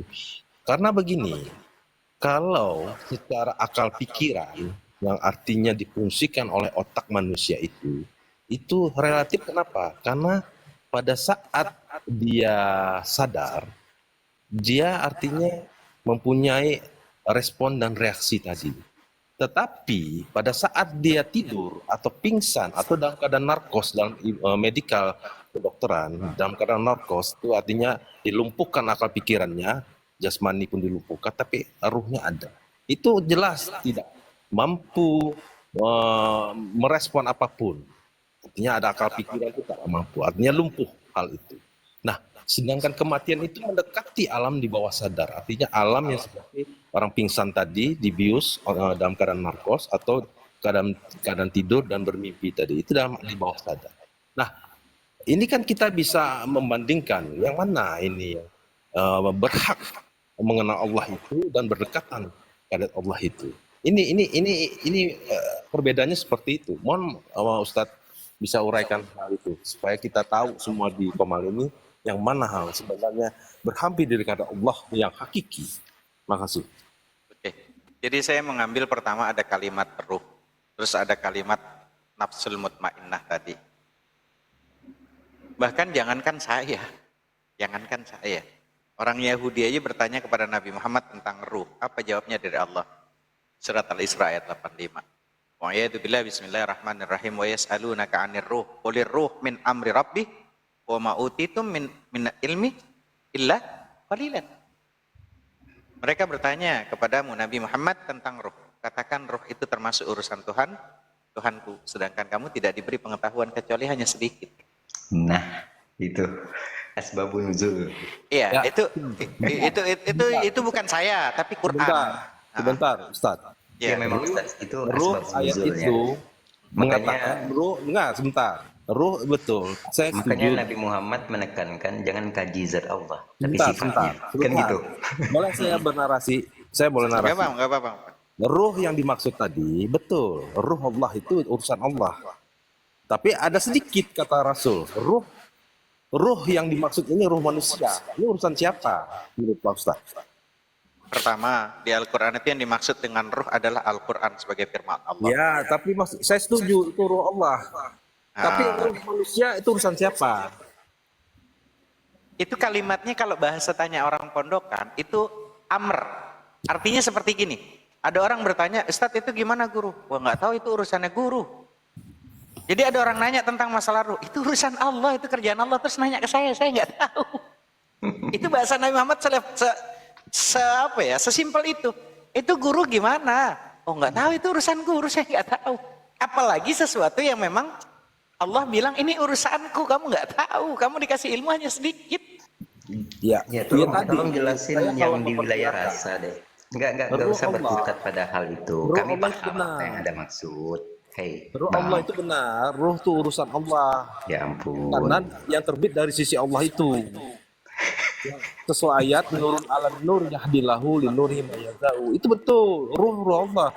Tapi ruh manusia ini urusan siapa? Macam begini, jasmani ini adalah Adam itu adalah induk dari segala manusia itu, induk atau sumber dari segala manusia itu, yaitu Adam tadi, lembaganya. Kalau ruh itu adalah ruh Allah itu adalah induk dari segala ruh manusia ini. Jadi ruh Allah ya urusan Allah, ruh manusia urusan siapa? Itu harus dianalisa, diriset kalau perlu. Enggak, Mohon maaf ini.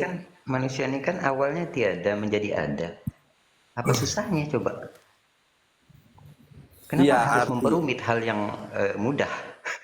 Loh, kenapa ayat mengatakan ya ayat Tuhan nafsu mutmainnah? Oke. Kenapa sucikan Oke. jiwa dan ruh itu? Saya nunggu kalimat itu, Bang. Justru pertanyaannya, saya dulu belajar yang namanya hipnoterapi itu, Guru, di Senen. Deddy Kobuser itu belum Islam. Jadi hipnoterapi itu adalah tipe terapi yang menggunakan hipnosis, yaitu tindakan memasuki alam bawah sadar seseorang untuk memberikan sugesti tertentu. Iya. Nah, pada kasus depresi, hipnoterapi itu bertujuan untuk membuat seseorang fokus, rileks, sehingga perasaan emosi negatif di masa lalu itu bisa dikendalikan. Nah, kalau belajar metanubriti, ini akhirnya ini luas nih belajarnya nih. Itu kan ada api, udara, tanah, air, terus cahaya ya. Betul nggak? Lalu ada kalimat ya ayyatuhan nafsul mutmainnah. Kalimat di situ saja. Ya. Kalimat nafas itu rahasia besar dari Allah. Dimulai kehidupan kita oleh nafas. Nanti begitu kita berakhir karena nafas itu udah nggak ada. Kenapa ada kalimat nafsul mutmainnah? Kita kalau marah, maka kita nggak bisa ngontrol hati pikiran.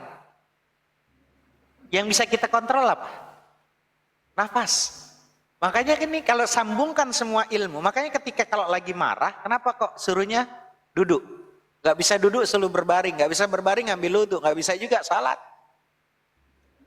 Supaya teratur nafas ini. Maka kebanyakan orang yang overthinking atau masalah dengan pikiran, karena gak bisa mengontrol pikiran. Memang pikiran gak bisa dikontrol. Siapa yang bisa mengontrol pikiran? Jantung aja emang bisa dikontrol. Ada jantung orang bisa dikontrol. Detak berapa, menit ke berapa bisa dikontrol. Yang kita bisa kontrol apa? Nafas kan? Nah di situ kalimat ya ayyatuhan nafsul. Jadi kalau Al-Quran itu ditempatkan bukan pada posisi ahlinya, akhirnya keblinger. Betul, belibet. Ya, karena itu yang bisa.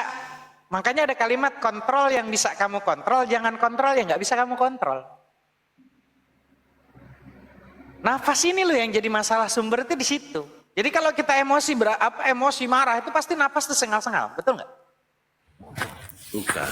Ini permasalahannya bukan nafas atau apa. Saya mau tahu. Justru sejauh ayatnya mana. tadi nggak pas posisinya masuk ya ayyatuhan nafsul mutmainnah itu nggak pas ke situ. Loh, artinya ini kan berarti jiwa yang tenang, ya kan? Tapi ada disuci dan diri di Allah. Ada diizinkan Allah tuh, ruhaniyah itu diizinkan Allah. Jiwa dan tenang. Iya, yang ditanyakan tentang ruh manusia, katanya kan begitu. Ya, maksud saya kan tadi korelasinya, yang mana yang bisa mendekatkan diri itu akal pikiran atau rohani manusia itu yang saya tanyakan. Nah sekarang pertanyaannya gini, larilah contoh nggak usah lari kepada rohani bisa menjangkau ke Allah. Seumpama kita harus menjelaskan ruh lah yang bisa mengenal Allah. Lah kita untuk kenal ruh aja kita nggak bisa. Nah, justru itu jawabannya ruh itu tadi yang mampu mengenal Allah itu, tetapi ada metodologinya. Enggak. Justru yang bisa mengenal Allah itu jasad, rohani, jasmani dan rohani. Kenapa Nabi Muhammad itu naik bukan ruhnya doang? Nabi Muhammad itu naiknya semuanya. Betul. Terus Jangkau lah. kalau dia mengenal Allah tentang Iqra itu bagaimana? Iqra, larinya nih mental ke Iqra. Iqra itu Jibril dalam mengenal dengan Tuhan, Jibril lah sebagai media untuk mengenal Allah itu. Gimana Abang bisa uraikan itu? sekarang pertanyaannya berarti kan tentang firman kan jadinya kan? Kalam kan? Iya. Betul nggak? Iya, betul Ustaz. Makanya Sekarang kita urut dari awal dulu, jangan loncat. Gini, Artinya Ustaz. kan gimana lanjut? Sebetulnya tadi itu nangkep ya, nggak usah turun lagi kan. Harusnya. Iya, kalau dia misalnya kalau tuntas soal satu entitas tunggal yang tercatat di kitab Sirul Asror, kemungkinan dia nggak bertanya ini. Iya. Tapi Iya. nggak apa-apa, nggak apa-apa. Mm-mm. Sekarang gini, kalau kita mau runut dari posisi bisa bagaimana mengenal Allah melalui malaikat Jibril. Sekarang pertanyaannya, malaikat Jibril itu dapat apa sih? Dapat wahyu kan? Nanti runut wahyu, cari di Google. Apa itu wahyu? Lalu pertanyaannya kalam Allah, dapatnya dari kalam Allah. Pertanyaannya apakah kalam Allah itu seperti kita berkalam? Ada suara, ada huruf.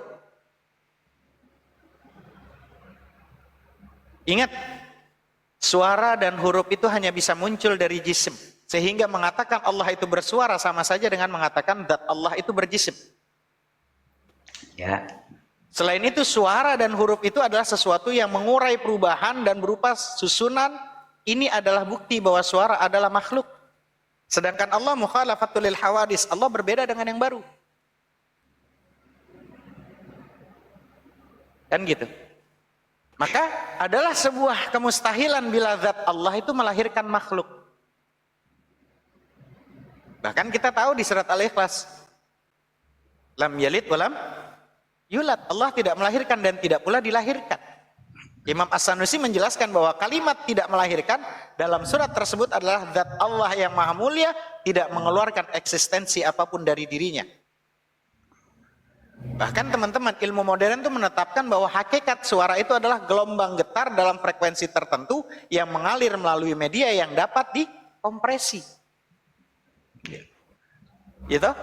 Semisal udara, air, atau melalui media benda padat dengan mode propagasi, proses pengiriman. Suara itu selalu membutuhkan benda fisik yang bergetar sebagai sumber gelombangnya dan selalu membutuhkan media semisal udara, air untuk sampai pada tempat lain. Nah sekarang pertanyaannya, layakkah suara disebut sebagai salah satu hal yang keluar dari zat Allah?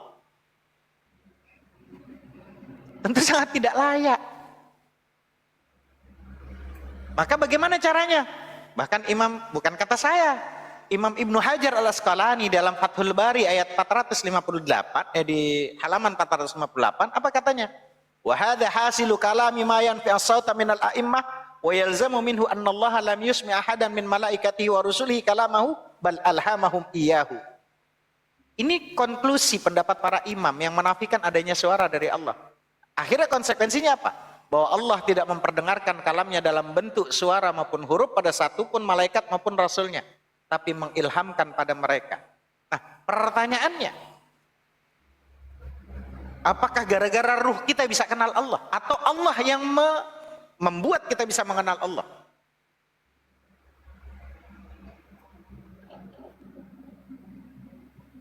Jadi artinya untuk Allah itu membuat diri kita itu paham, karena memang kita ini beda-beda makom spiritualnya. Gak sama sama Rasulullah.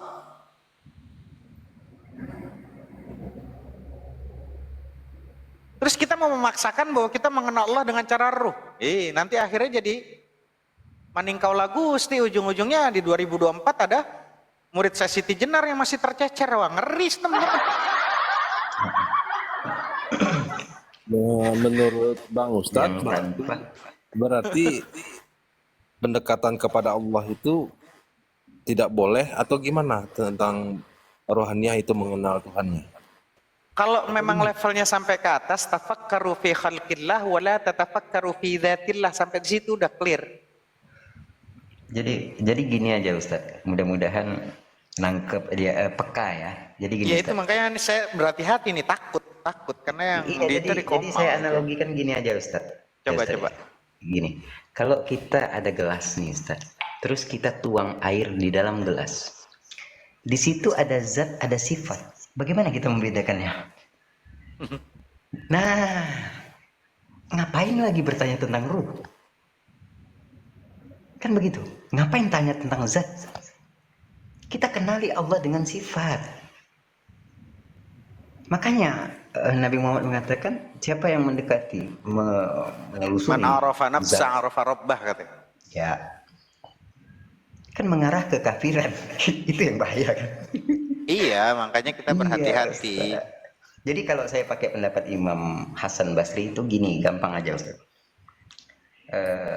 Makanya dikembangkan oleh cendekiawan itu waktu zaman itu. Tidak hamba yang mempunyai wujud di dunia ini, hanya Allah. Kita awalnya tiada menjadi ada. Jadi kan nggak capek-capek kan? Kan begitu. Sumber segala sumber, tempat segala bergantung. Kalau dalam bahasa filsafat itu causa prima. Kan nggak capek kan, Ustaz, sebetulnya. Harusnya. Nah, Tapi gitu. kalau kita memaksa mengejar ya kita tetap mengedukasi karena kan berhati-hati dari yang mendengarnya ini yang kita jaga. Betul Ustaz. Bukan, kalau posisi saya sih aman, makanya saya selalu katakan ke sahabat-sahabat, teman-teman, ada kalimat yang selalu saya wanti-wanti ke teman-teman semua, hati-hati berbicara dengan siapapun. Kenapa? Karena gula dan garam itu terlihat sama loh. Iya Ustaz. Makanya saya tuh punya Sebentar. ini, Ustaz. Kenapa tadi saya berbicara tentang dua unsur yang terhadap diri manusia itu? Karena begini, kita mengenal Islam itu ada 3 rukun. Rukun Islam, rukun iman, dan rukun ihsan. Ya, nggak bisa Awalnya dipecah. dari situ. Awalnya dari situ. Ya, Nah, pondasi keilmuan tadi itulah yang disebut ilmu fikih, ilmu tauhid, dan ilmu tasawuf. Itu keilmuan. ya, Nah, untuk mengamalkan keilmuan itu, itulah yang disebut bersyariat, bertorikat, berhakikat, dan bermarifat. ya. Nah, sedangkan bersyariat udah jelas, itu kita tidak salahkan. Hal itu semua sudah dibenarkan para ustadz yang terdahulu menjelaskan hal itu. Tetapi ini yang disebut ihsan ini adalah rohani yang harus didudukkan. Bagaimana mengenal Allah itu? Asmanya, sifatnya, yang disebutlah di dalam Ustadz tadi. Tetapi bagaimana teknik dan metodologi untuk mendudukkan Allah itu di dalam diri kita, dan kita bisa dalam prakteknya, dalam syariatnya, akhirnya kita bisa khusyuk dalam sholat gitu. Jadi ini kan syariat dan tarekat ini kan harusnya beriringan, dia tidak saling terpisah. Duduknya harus saling mengikat. Apabila kita mengenal Allah, ya, kita merasakan bagaimana mempraktekkan dan merealisasikan sholat khusyuk yang disebut khasyiin tadi. Ini babnya pindah kalau- lagi ya, babnya pindah tentang masalah Kita pindah. syariat. Ini mendudukkan hal ibadah itu dengan rohani itu supaya mengenal Allah itu. Tadi abang mengatakan kayaknya tidak tegas untuk bagaimana mengenal Allah itu secara rohani. Itu saja sih persoalannya. Ya, gini. Artinya Bukan tidak tegas abangku. Pertanyaannya saya balik tanya, abangku tahu ruh? ya roh itu ya. Apa? Dia Secara sifat- Nabi Muhammad aja nggak bisa menjelaskan ruh, apalagi antum yang akhir zaman. Kalau saya mengilmiahkan air, gas, udara itu tidak berbentuk. Ulama mana yang bisa menjelaskan tentang ruh? Tiba-tiba antum di 2024 mau menjelaskan ruh kepada saya. Ya, Ruh itu yang ada di diri manusia itu yang hidup. No. Loh sekarang Nabi setelah Muhammad aja dijadikan- disuruh clearkan Dengar. tentang kulir ruh min Setelah amri rabbi. dijadikan- Katakan ruh itu Sebentar. urusan dari Setelah Tuhanku. Terus Rasul- antum 2024 ini Sebentar. antum ngaji di mana? Ustadz Sekarang- mana yang ngajarin antum yang bisa tahu itu tentang ruh? dihembuskan Allah di rahim ibu itu apa? Saya tanya, apa yang dihembuskan di rahim Itu ibu urusan min amri rabbi, itu urusan itu Allah dia. sudah. Berarti Ustadz tidak mampu menjelaskan dalam tidak mampu. Memang saya tidak mampu karena Nabi Muhammad aja berarti- nggak mampu. Tiba-tiba antum memaksa untuk orang lain tahu secara maaf. Berarti cara antum ilmiah. terbatas keilmuannya. Ilmiah Jadi Allah- apa antum? Antum terbatas keilmuan rohaninya. Mohon maaf, saya undur diri saja. Mohon maaf. Oh ya nggak apa-apa, antum berarti hebat dari Nabi Muhammad, silakan. Dan orang-orang yang kayak gini yang bisa menyesatkan orang banyak teman-teman. Secara Nabi Muhammad Assalamualaikum warahmatullahi wabarakatuh. itu sudah wanti-wanti. Assalamualaikum warahmatullah. Di surat Al-Isra sudah wanti-wanti. Kulir ruh min amri rabbi, tiba-tiba dia bisa menjelaskan tentang ruh. Dia aliran ngaji di mana gitu loh. Dia mondoknya di mana gitu loh. ya itulah Ustaz. Makanya ya. Ini yang harus dihindari buat teman-teman semua. Betul. Ya mengaku tasawuf, tapi kan bertanya tentang ruh, bertanya tentang zat itu nggak boleh. Ya itu memaksakan sesuatu yang memang sudah wanti-wanti ulama-ulama menasehati kita, tafakkaru fi khalqillah wala tatafakkaru fi dzatillah. Terus memaksa tentang masalah ruh. Secara di Al-Qur'an udah wanti-wanti, Al-Qur'an menasehati Rasulullah. Sehebat apa dia ketimbang Rasulullah, dia mau menjelaskan tentang ruh. Itu masalahnya, Ustaz. Makanya kalau gini ya Bang Ustadz ya, saya rasa tuh dia memang mau mengetes, tapi mungkin kalau saya jelaskan tentang af'al isma sifat zat pun dia bakal gugat lagi. Ya jangan-jangan dia sendiri nggak tahu apa itu uluhiyah, apa itu rububiyah, apa itu asma wa sifat. Dia coba-coba naik komal ini untuk bernarasi menjelaskan ruh. Saya nggak butuh. Itu Ustaz. Padahal kita kan udah ngerti ya, udah paham lah itu kan. Terus dia bilang berarti Ustadz masih belum makomnya sampai situ. Dia aja belum bisa. Tiba-tiba loncat ke syariat, loncat ke hakikat, loncat nanti ke makrifat lagi, thariqah lagi. Dia aja jangan-jangan nggak ngerti apa itu syariat, Apa itu tarikat? apa itu thariqat, apa itu hakikat, apa itu makrifat. Ini orang dari mana datang ke komal saya sok-sok ngejelasin itu. Iya. Tapi saya nggak kedikte, nggak apa-apa. Tapi alhamdulillah ya Ustaz ya, gini Ustaz, walaupun saya punya sanad Ustaz. Kalau Toriko saya tuh Maulawiyah, Neflana, ya. Tapi saat saya berdiskusi sama Ustaz, mencoba untuk menelusuri tentang hal yang seperti itu, tentang sanad yang seperti itu, nggak ada yang bertentangan Ustaz. Jadi gini kan, ini untuk teman-teman nih buruh.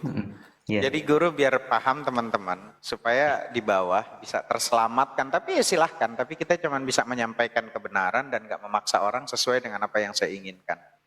Syariat itu mengajarkan kita untuk membenahi diri. Nah kalau thariqah itu mengajarkan kita untuk mampu menguasai diri. Hakikat itu mengajarkan kita untuk berserah diri, dan ma'rifat itu mengajarkan kita untuk mengenali diri yang sejati. Maka nanti syariat itu dikerjakan oleh tubuh. Nah, thariqah itu dikerjakan oleh hati. Kalau hakikat dikerjakan oleh jiwa, oleh hati, ya. Itu thariqah dikerjakan oleh hati, hakikat dikerjakan oleh jiwa, dan ma'rifat itu dikerjakan oleh rasa. Orang yang hanya berada di makom syariat, maka dia hanya akan menyembah kekosongan. Orang yang sudah berada di makom thariqah, maka dia akan mengenali siapa yang dia sembah. Orang yang sudah berada di makom hakikat, maka dia akan sampai pada yang dia sembah. Sedangkan orang yang sudah berada di makom ma'rifat, maka sudah tidak ada lagi yang menghalangi antara yang menyembah dan yang disembah. Tiba-tiba ada orang naik di sini menjelaskan tentang thariqah, hakikat, ma'rifat, mengaum di tengah-tengah singa.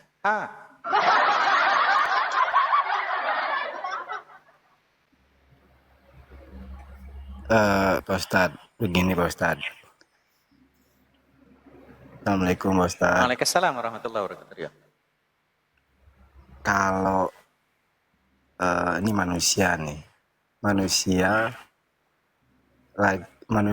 keadaan yang masih nol lah kayak saya Pak Ustadz, yang soal ilmu agamanya tidak paham mau apa. Tapi mendengar yang kayak tadi kayaknya emosi gitu. Kira-kira gimana Pak Ustadz? Masalahnya gini Pak Ustadz, kalau saya kan taunya gini Pak Ustadz, taunya Allah itu ada ketika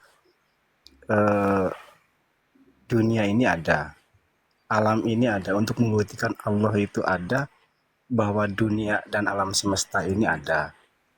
Terus kita bernapas, dikasih oksigen, dikasih udara, itu kan secara gratis. Tapi tahu-tahu ada yang membahas masalah ruh manusia dan ruh Allah. Emang Allah punya ruh gitu? Tadi kan bahasanya seperti itu, makanya kalau misalnya saya tahu-tahu, makanya dari tadi kan saya mute tuh Ustaz. Tapi begitu dengar yang seperti itu saya buka mute. Tadinya saya mau langsung cuma jangan, nggak usah. Kan gitu Ustaz. Kira-kira kalau saya punya rasa seperti itu, kira-kira seperti apa Pak Ustaz? Monggo Bos. Ya, kan saya tadi sudah sampaikan, ketika ada kebenaran yang disampaikan, pasti ada dua reaksi yang berbeda. orang cerdas, orang pintar itu akan merenung. Tapi orang bodoh, orang jahil itu akan tersinggung. Ya semoga kita menjadi orang yang cerdas, yang ya merenung saja. Ini pun toh TikTok, tujuan kita itu untuk mengedukasi, menyampaikan kebenaran. Masalah orang mau atau tidak itu bukan urusan kita. Justru kita ini karena cinta, karena rahmatnya Allah, karena kita cinta sama Allah, supaya orang-orang yang awam, yang dia mungkin dapat gurunya, saya nggak tahu gurunya dari mana, kali mungkin masih ada sisa-sisa daripada Siti Jenar yang keblinger, saya nggak tahu gitu loh. Tapi kalau tadi kalimatnya ada yang kurang tepat, membuktikan adanya Allah tuh karena adanya kita, adanya alam, adanya bumi, langit, berarti itu bukti adanya Allah. Nah itu nggak bisa secara nafsiyah. Karena apa? Allah itu ta'rifnya di nafsiyah adalah hiyal hal wajibatul lidzati ma damatid dzat ghairu mu'allalatin bi'illatin. Artinya ialah hal yang wajib bagi zat selama zat itu tidak dikarenakan dengan suatu karena. Allah itu nggak dikarenakan dengan suatu karena. Oh buktinya adanya Allah itu karena adanya alam, adanya kita. Nggak bisa, berarti kalau nggak ada alam, nggak ada kita, Allah nggak ada gitu. Tetap Allah ada kan? Kalau kita nggak tercipta, bumi nggak tercipta, alam nggak tercipta, berarti Allah nggak ada gitu. Nggak bisa kan? Tetap Allah itu ada. Maka saya katakan tadi, Allah ada sebelum kata ada itu ada, dan Allah akan tetap ada walau kata tiada sudah tidak ada. Itu batasan penerangan kita sampai di situ. Ya Ustaz. Jadi kemungkinan orang-orang yang begitu tuh Ustaz, ya maaf ya, bukan saya menghardik ya. Enggak, Tapi memang dalam kesulitan membedakan mana zahir mana batin. ya. Kan begitu ya. Jadi saya tuh, metode saya tuh gampang aja Ustaz. Kalau coba ya kita bareng-bareng, kita sebut Allah dalam hati. Sekarang. Nah, sudah? Terdengar nggak dia? Terlihat nggak dia? Tidak. Artinya batin. Nyata nggak dia? Kita sebut tadi. Nyata. Artinya zahir. Iya. Kan gampang kan sebetulnya. Iya, betul. Nah, jadi orang yang tadi mungkin antara apa ya? Tiada sinkronisasi antara hati dan pikiran, Ustaz. Itu yang bahaya, Ustaz. Makanya sebetulnya makanya. tugas Ustaz ini memberi pencerahan. Ya sudah, cuman kan karena dia keburunya udah, hatinya udah nggak nyaman dan nggak bisa lagi dan menganggap kita itu bukan di makom dia gitu. Jadi merasa dia itu mampu, ya tapi dia nggak bisa mampu menjelaskan ke kita gimana. Nah, itu susah. Tersinggung ya turun. Orang on ya akan tersinggung. Iya. Orang bijak akan berpikir, merenung. Iya. Kalau kita kan justru saya bilang dari awal, silahkan berbeda. Saya justru di sini nyari perbedaan itu supaya saya bisa menambah ilmu. Tapi dianya nggak mau ngasih ilmu, mungkin karena dia levelnya lebih dari antara Nabi Muhammad. Karena Nabi Muhammad aja udah ditegur sama Allah. Qulir ruh min amri rabbi, katakan ruh itu amr, urusanku. Iya. Tiba-tiba ada orang yang ingin menjelaskan ruh gitu loh. Itu 2024 dia ngajinya di mana? Para ulama-ulama aja nggak ada yang mampu. Para sahabat ada yang nggak, sampai Rasulullah nggak mampu. Tiba-tiba 2024 mau menjelaskan tentang ruh. Hello.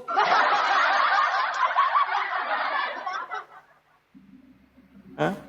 Udah gitu pakai narasi bawanya bawa Quran. Ya ayat Tuhan nafsul mutmainnah irji'i ila rabbi. Salah kawan. Bukan, babnya nggak ke situ.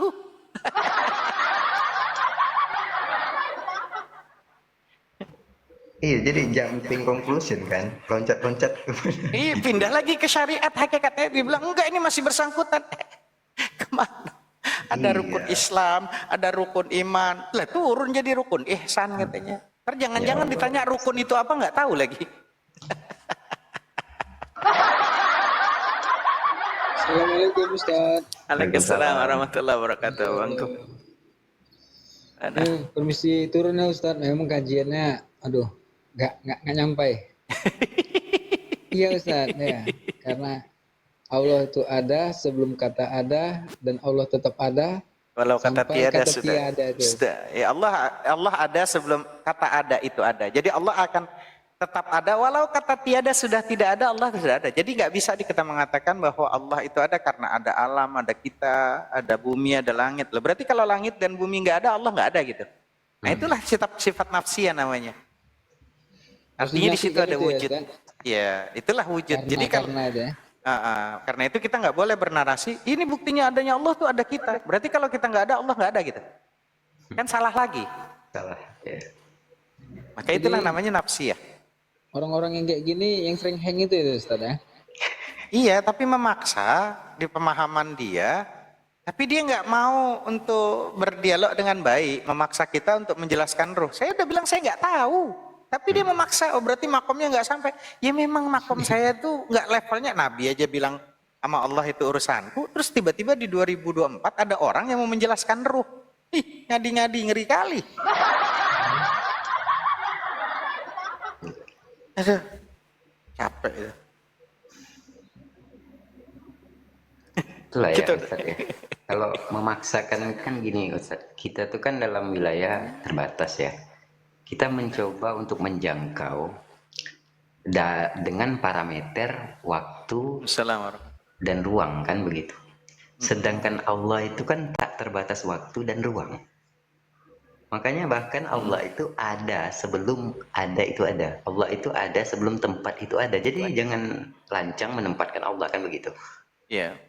Ya kan tadi, tapi kita dengan keterbatasan ruang dan waktu tadi, ya karena kan kita diliputi ruang dan waktu ya Ustaz. Betul. Kita menjangkaunya dengan parameter itu, ya nggak bisa dong. Kan gitu. Makanya tadi kan kita udah pakai closing yang mengganggu pikiran kita karena kita selalu memahami Tuhan tetap pada dimensi kemanusiaan. Ya Ustaz. Makanya dia bilang memaksa tentang ruh. Kita ngebahas ruh, ngebahas ciptaan aja kita udah habis kata-katanya. Ada orang di 2024 mau menjelaskan ruh. Wih, ngeri kali. Itu Ya, kan yang bingung. Ngeri sih Ustaz, emang ngeri. Iya, makanya cari tahu guru dulu, lihat mondoknya di mana, pendidikannya apa, lulusan apa, ngajinya di mana. Akhirnya ayat suci Al-Quran tuh bukan ditempatkan, bukan pada tempatnya. Ini ngawur. Dan itu menodai ya, nggak boleh itu. Nggak boleh. Gitu loh. Kalau belum ngerti ulumul Quran, semuanya itu bahaya. Bahaya. Gitu. Ini ada akun domba tersesat, ada ini. Assalamualaikum, selamat malam abangku. Namanya akunnya serem banget. Oh, Muslim ya. Namanya domba sesat katanya. Keren, diutus kayak itu Yesus diutus jadinya domba-domba tersesat lagi ntar. Bani Israel Ustaz, Bani Israel ya. Parah ini. Ingat ini. Itu di Matius 15:24 itu. Jadi kita bawanya juga bukan kita di Quran doang, tapi saya udah males sebetulnya. Kayak Bible itu.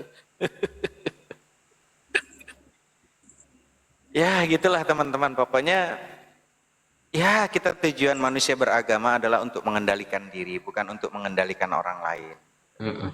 Itu aja sih. Karena di lingkungan para pendusta tuh orang jujur adalah penjahatnya. Dan tadi tuh gini Ustaz ya, saya tuh teringat pula dengan ini. Salam. Statementnya dari Ibnu Farabi. Dia bilang begini Ustaz, Allah itu tidak maha tahu.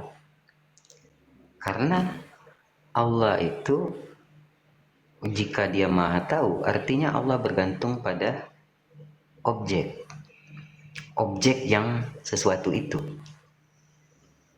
ya kan? Padahal sebetulnya subjektivitas Allah melampaui objek. Kan itu penjelasan dari Ibnu Arabi. Dikritik oleh Al-Ghazali, itu yang indahnya Ustaz. Ya, saling kritik. Saling kritik. Jadi Al-Ghazali itu menjelaskan bahwa yang saya tadi bilang itu Ustaz. Jadi yang dikatakan maha itu, ya, dia yang menciptakan.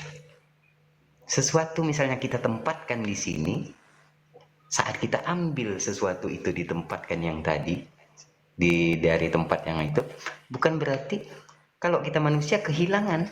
Tapi kalau Allah yang menciptakan, dia nggak akan pernah merasa kehilangan. Dia tahu di mana itu berada. Kan gitu tuh. Jadi apa ya Ustaz ya, kemajuan berpikir, kemampuan untuk mencari solusi argumen yang lebih baik, the force of the better argument itu selalu diciptakan, selalu ada itu Ustaz. Itu yang luar biasa Ustaz, cendekiawan Islam itu. Dulu saya mendalami filsafat barat, tapi setelah saya masuk dalam filsafat timur, wah di situ luar biasa Ustaz. Aristoteles mah lewat gitu. Ya. Ustaz, Itulah indahnya Islam. Iya, iya. ini Ustaz ya, ini kajiannya dalam kali Ustaz. Nanti Enggak error lagi dalam Ustaz. bang, enggak dalam bang. Ya Ustaz, Assalamualaikum. Assalamualaikum warahmatullahi wabarakatuh. Waalaikumsalam bang. Enggak dalam Ya, bang, soalnya itu tersurat kok. Bahkan di Al-Quran itu ada yang tersirat. Nah itu yang lebih dalam sebetulnya. Enggak apa-apa, santri-santri semua, kita juga santri kok, kita juga pembelajar. Bukannya dalam, tapi kitanya yang terlalu cetek gitu. Bang.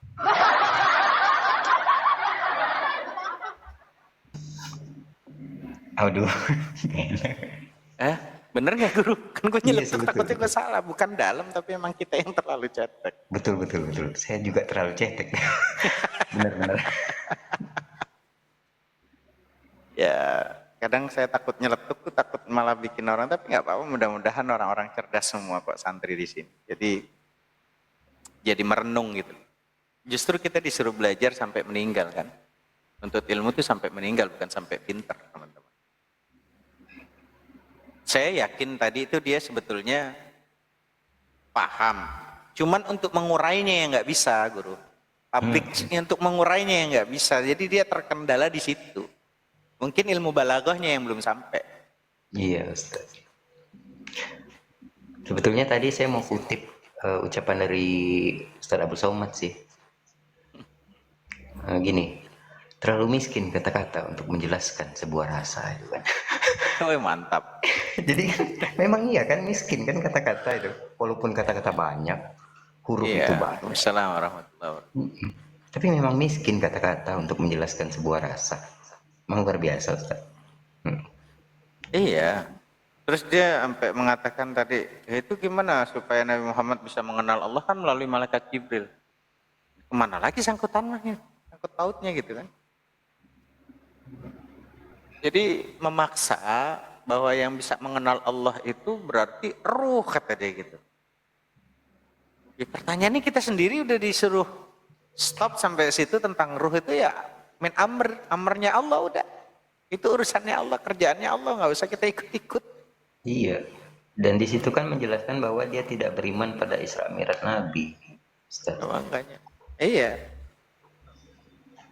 Pertanyaannya kan itu banyak perbedaan tuh sudut pandang, tapi mayoritas mengatakan Nabi Muhammad itu Isra Mi'raj itu dengan apa? Apa ruhnya doang? Enggak. Dengan semua. Semuanya, cuman kan kita beda. Bahkan kita ini yang jasmani rohaninya beda dengan Nabi Muhammad. Makanya ada kalau kalimatnya bahwa tidak ada manusia yang sempurna, iya untuk kita, tapi untuk Nabi Muhammad itu manusia yang sangat didesain sama Allah sangat sempurna. Sangat sempurna. Itu. Saat Allah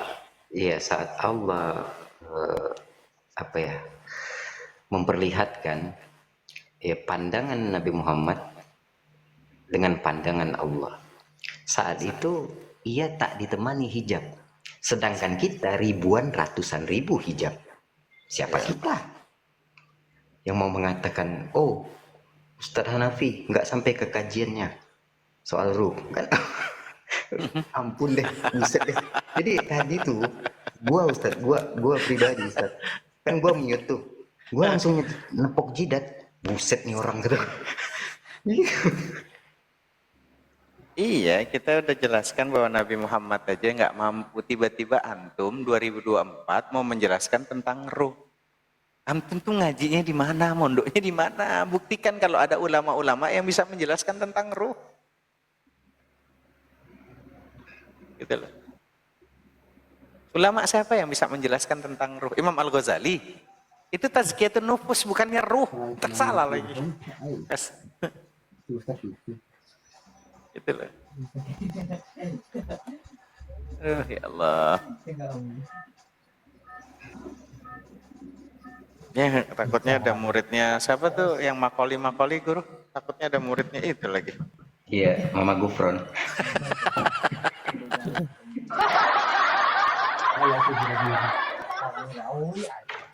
Itulah kenapa ya kalau saran saya para ustadz-ustadz, para masyaikh, para guru, para alim ulama, saran saya ayo tampil di TikTok. Karena kalau orang yang alim, orang yang pinter itu diam, maka nanti yang timbul tuh orang-orang jahil yang nggak jelas. Dan nanti bisa ngomong sama burung, ngomong sama semut. Udah gitu bisa request lagi sama malaikat Israel. Aduh. Iya. Jangan ambil nyawa saya dulu.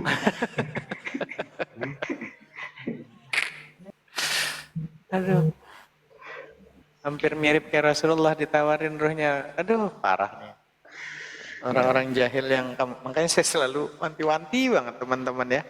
Hati-hati berbicara dengan siapapun karena gula dan garam itu terlihat sama. Tapi sangat beda rasanya. Banyak orang munafik itu terbungkus dengan kesopanan yang tampak seperti orang baik-baik. Padahal sebenarnya itu jahat seperti setan. Yang tadi muka malaikat tapi hati iblis. Nah itu dia. Tapi ya nggak semuanya orang guru mampu melihat perbedaan tersebut. Betul Ustaz. Terkadang kita terlena dengan penampilan luar yang mampu kan gitu, yang menipu gitu. Penting untuk lebih bijaksana dan berhati-hati dalam memilih seseorang.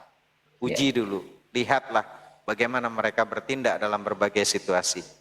Orang yang benar-benar baik akan tetap menunjukkan sifat baiknya bahkan di saat tertekan. Jangan mudah terpengaruh oleh kata-kata manis atau senyuman yang menawan. Ketulusan dan kejujuran adalah kunci untuk mengenali hati yang sebenarnya. Belajar dari pengalaman dan jangan ulangi kesalahan yang sama. Ingat, tetap waspada dan jangan mudah percaya begitu saja. Itu saran saya. Masya Allah.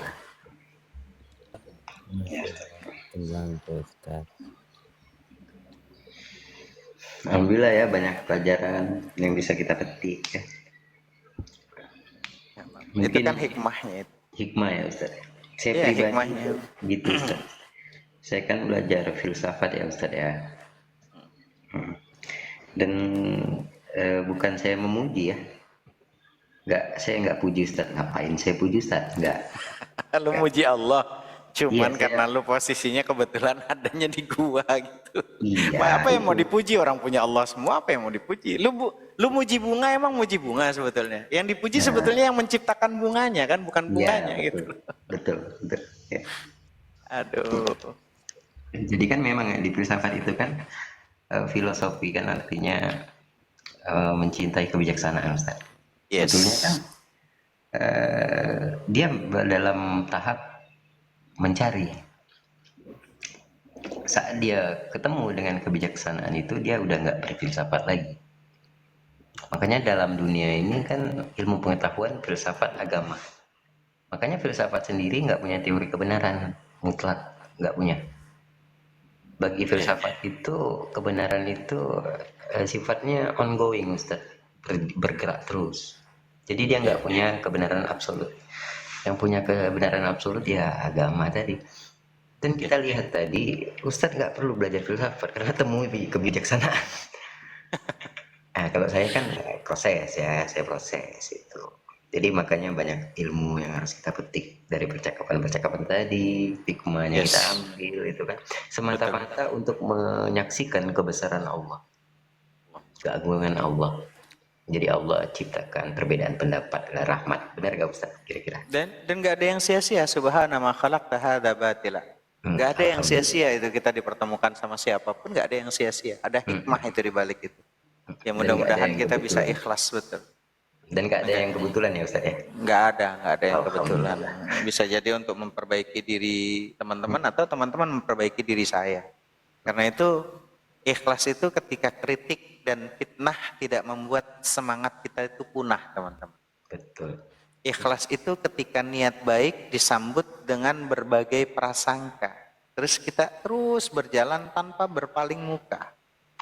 Ikhlas itu ketika hasil tidak sebanding dengan usaha dan harapan.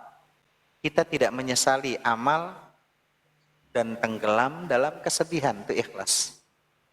Ikhlas itu ketika kezaliman tidak kita balas dengan kezaliman.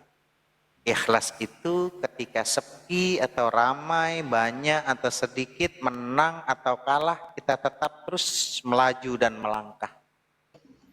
Ikhlas itu ketika kita hadapi wajah marah dengan senyum ramah.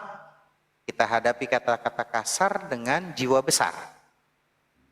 Ikhlas itu mungkin ya mudah diucapkan teman-teman, tidak mudah diterapkan. Tapi bisa kita latih dan bisa kita usahakan insya Allah. Itu sih saran saya. Dan yang tadi Ustadz sebutin itu, ya kan saya baca juga soal Jalaluddin Rumi ya. Ya itu hafal, saya makanya hafal semua itu. Bukan kita nggak belajar, kalau kita belajar kan dihafal guru. Iya makanya apa yang Ustadz ucapkan Bukan tadi kata itu saya, bukan kata saya.